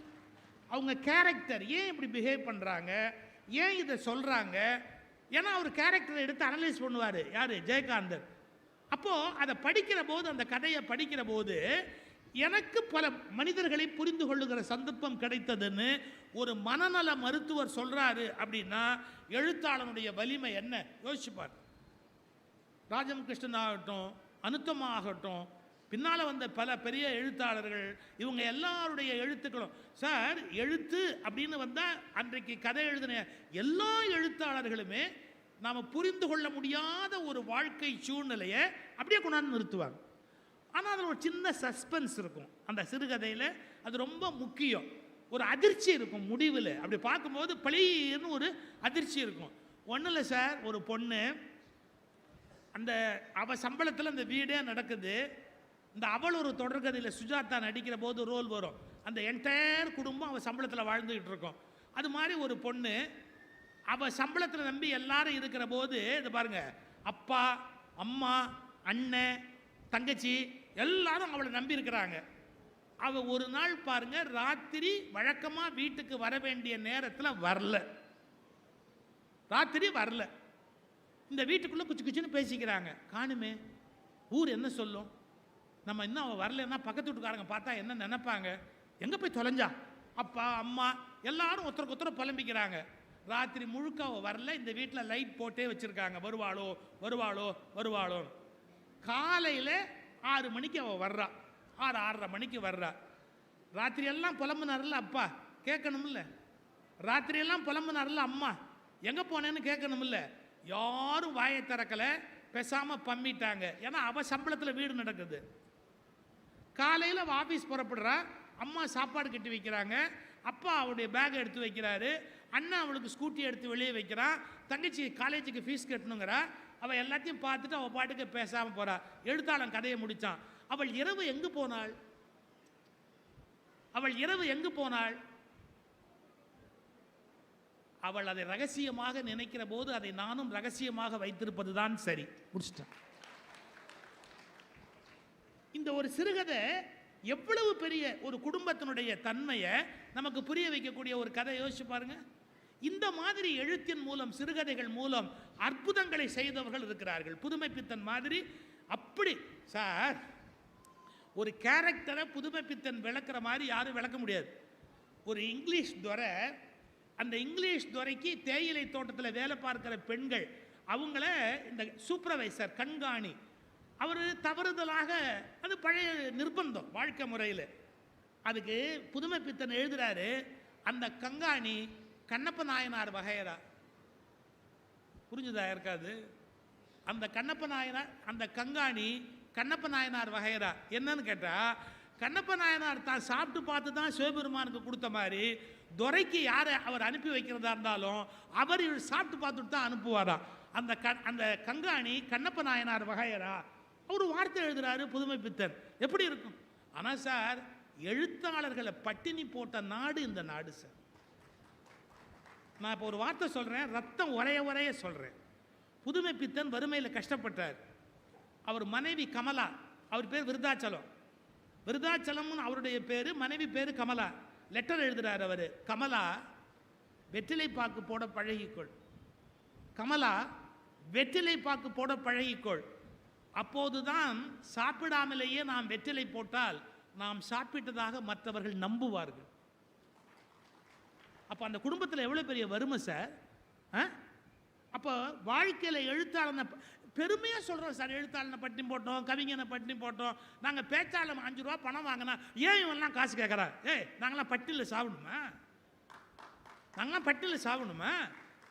நான் எதுக்கு சொல்ல வரேன்? கலைஞனையும் எழுத்தாளரையும் கவிஞனையும் பட்டினி போடுகிற நாடு சரியான ஒரு நாடாக இருக்க முடியாது. அவர்களுக்கான வாழ்வியலையும் வசதிகளையும் அள்ளி கொடுக்க வேண்டிய கடமை நாட்டுக்கு இருக்கிறது. அதில் என்ன தவறு இருக்கு? பாரதி கேட்டான்ல, எனக்கு பொற்பை வேணும், சால்வை வேணும், பல்லக்கு வேணும், எனக்கு காணி நிலம் வேணும், எனக்கு எல்லாம் வேணும்னு கேட்டானே, என்ன தப்பு எழுத்தாளனுக்கு? அதனால் கதையோ கவிதையோ படைப்பாளியோ முதல்ல புரிஞ்சுக்கங்க. கதையோட அருமை சொன்னேன், கவிதையினுடைய அருமை. கவிதைகள் எப்படின்னா, நிறைய சொற்களை செலவழிக்காமல் சொற்சிக்கனத்தை கையாளுவது தான் கவிதை. அதில் ரொம்ப மினிமம் வேர்ட்ஸ், மேக்சிமம் எனர்ஜி, ரொம்ப குறைஞ்ச சொற்களை வச்சு அதை அப்படியே சொல்கிறது. இப்போ நாங்கள்லாம் பேசுகிறோம் பார்த்தீங்களா, நான் பேச்சாளர்களுக்கு பயிற்சி வகுப்பு எடுக்கும்போது சொல்வேன், கவிதைக்கும் பேச்சுக்கும் என்ன வித்தியாசம்? பேச்சில் தம்பி என்ன இருக்கணும்னு சொல்கிறேன், கவிதையில் தம்பி என்ன இருக்கணும்னு சொல்கிறேன். என்ன? கவிதையில் ஃப்ளோ இருக்கணும், பேச்சில் த்ரோ இருக்கணும்.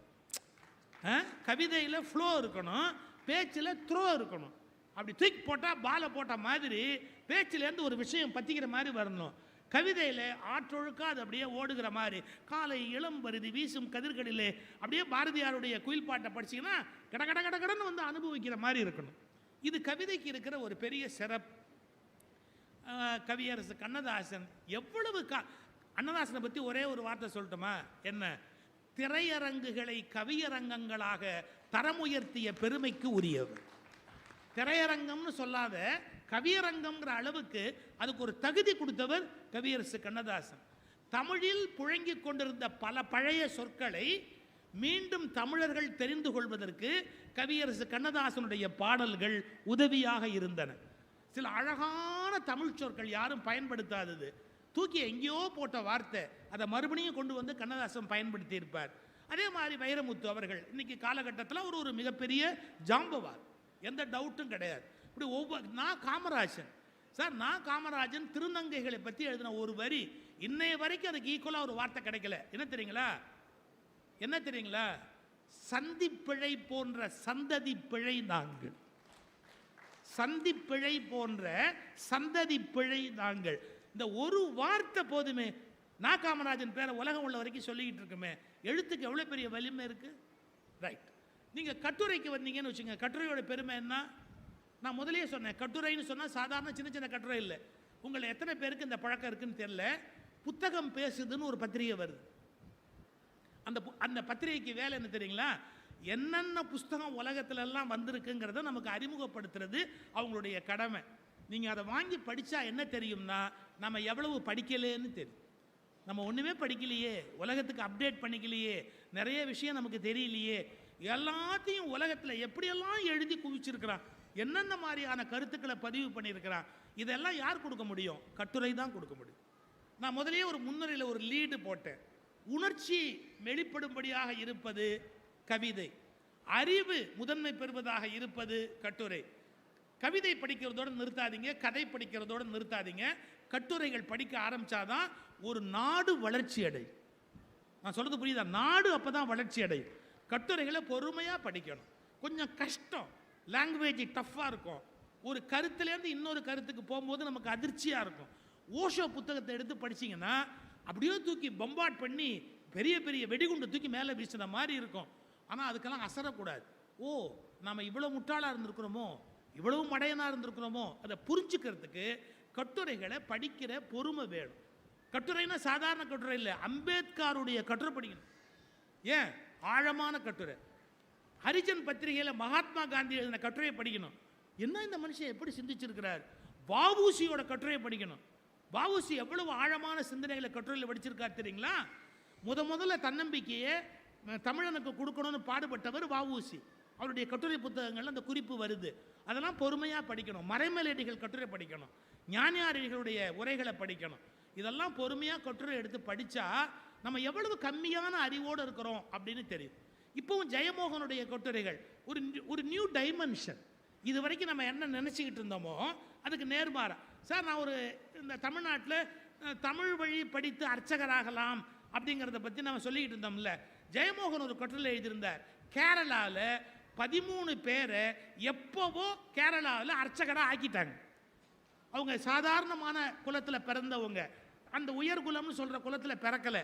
ஆனால் அவங்க 13 பேரும் முறையாக படித்து அவங்க அங்கே கோயிலில் அர்ச்சகராக ஆயிட்டாங்க. கொஞ்சம் யோசிச்சு பாருங்க.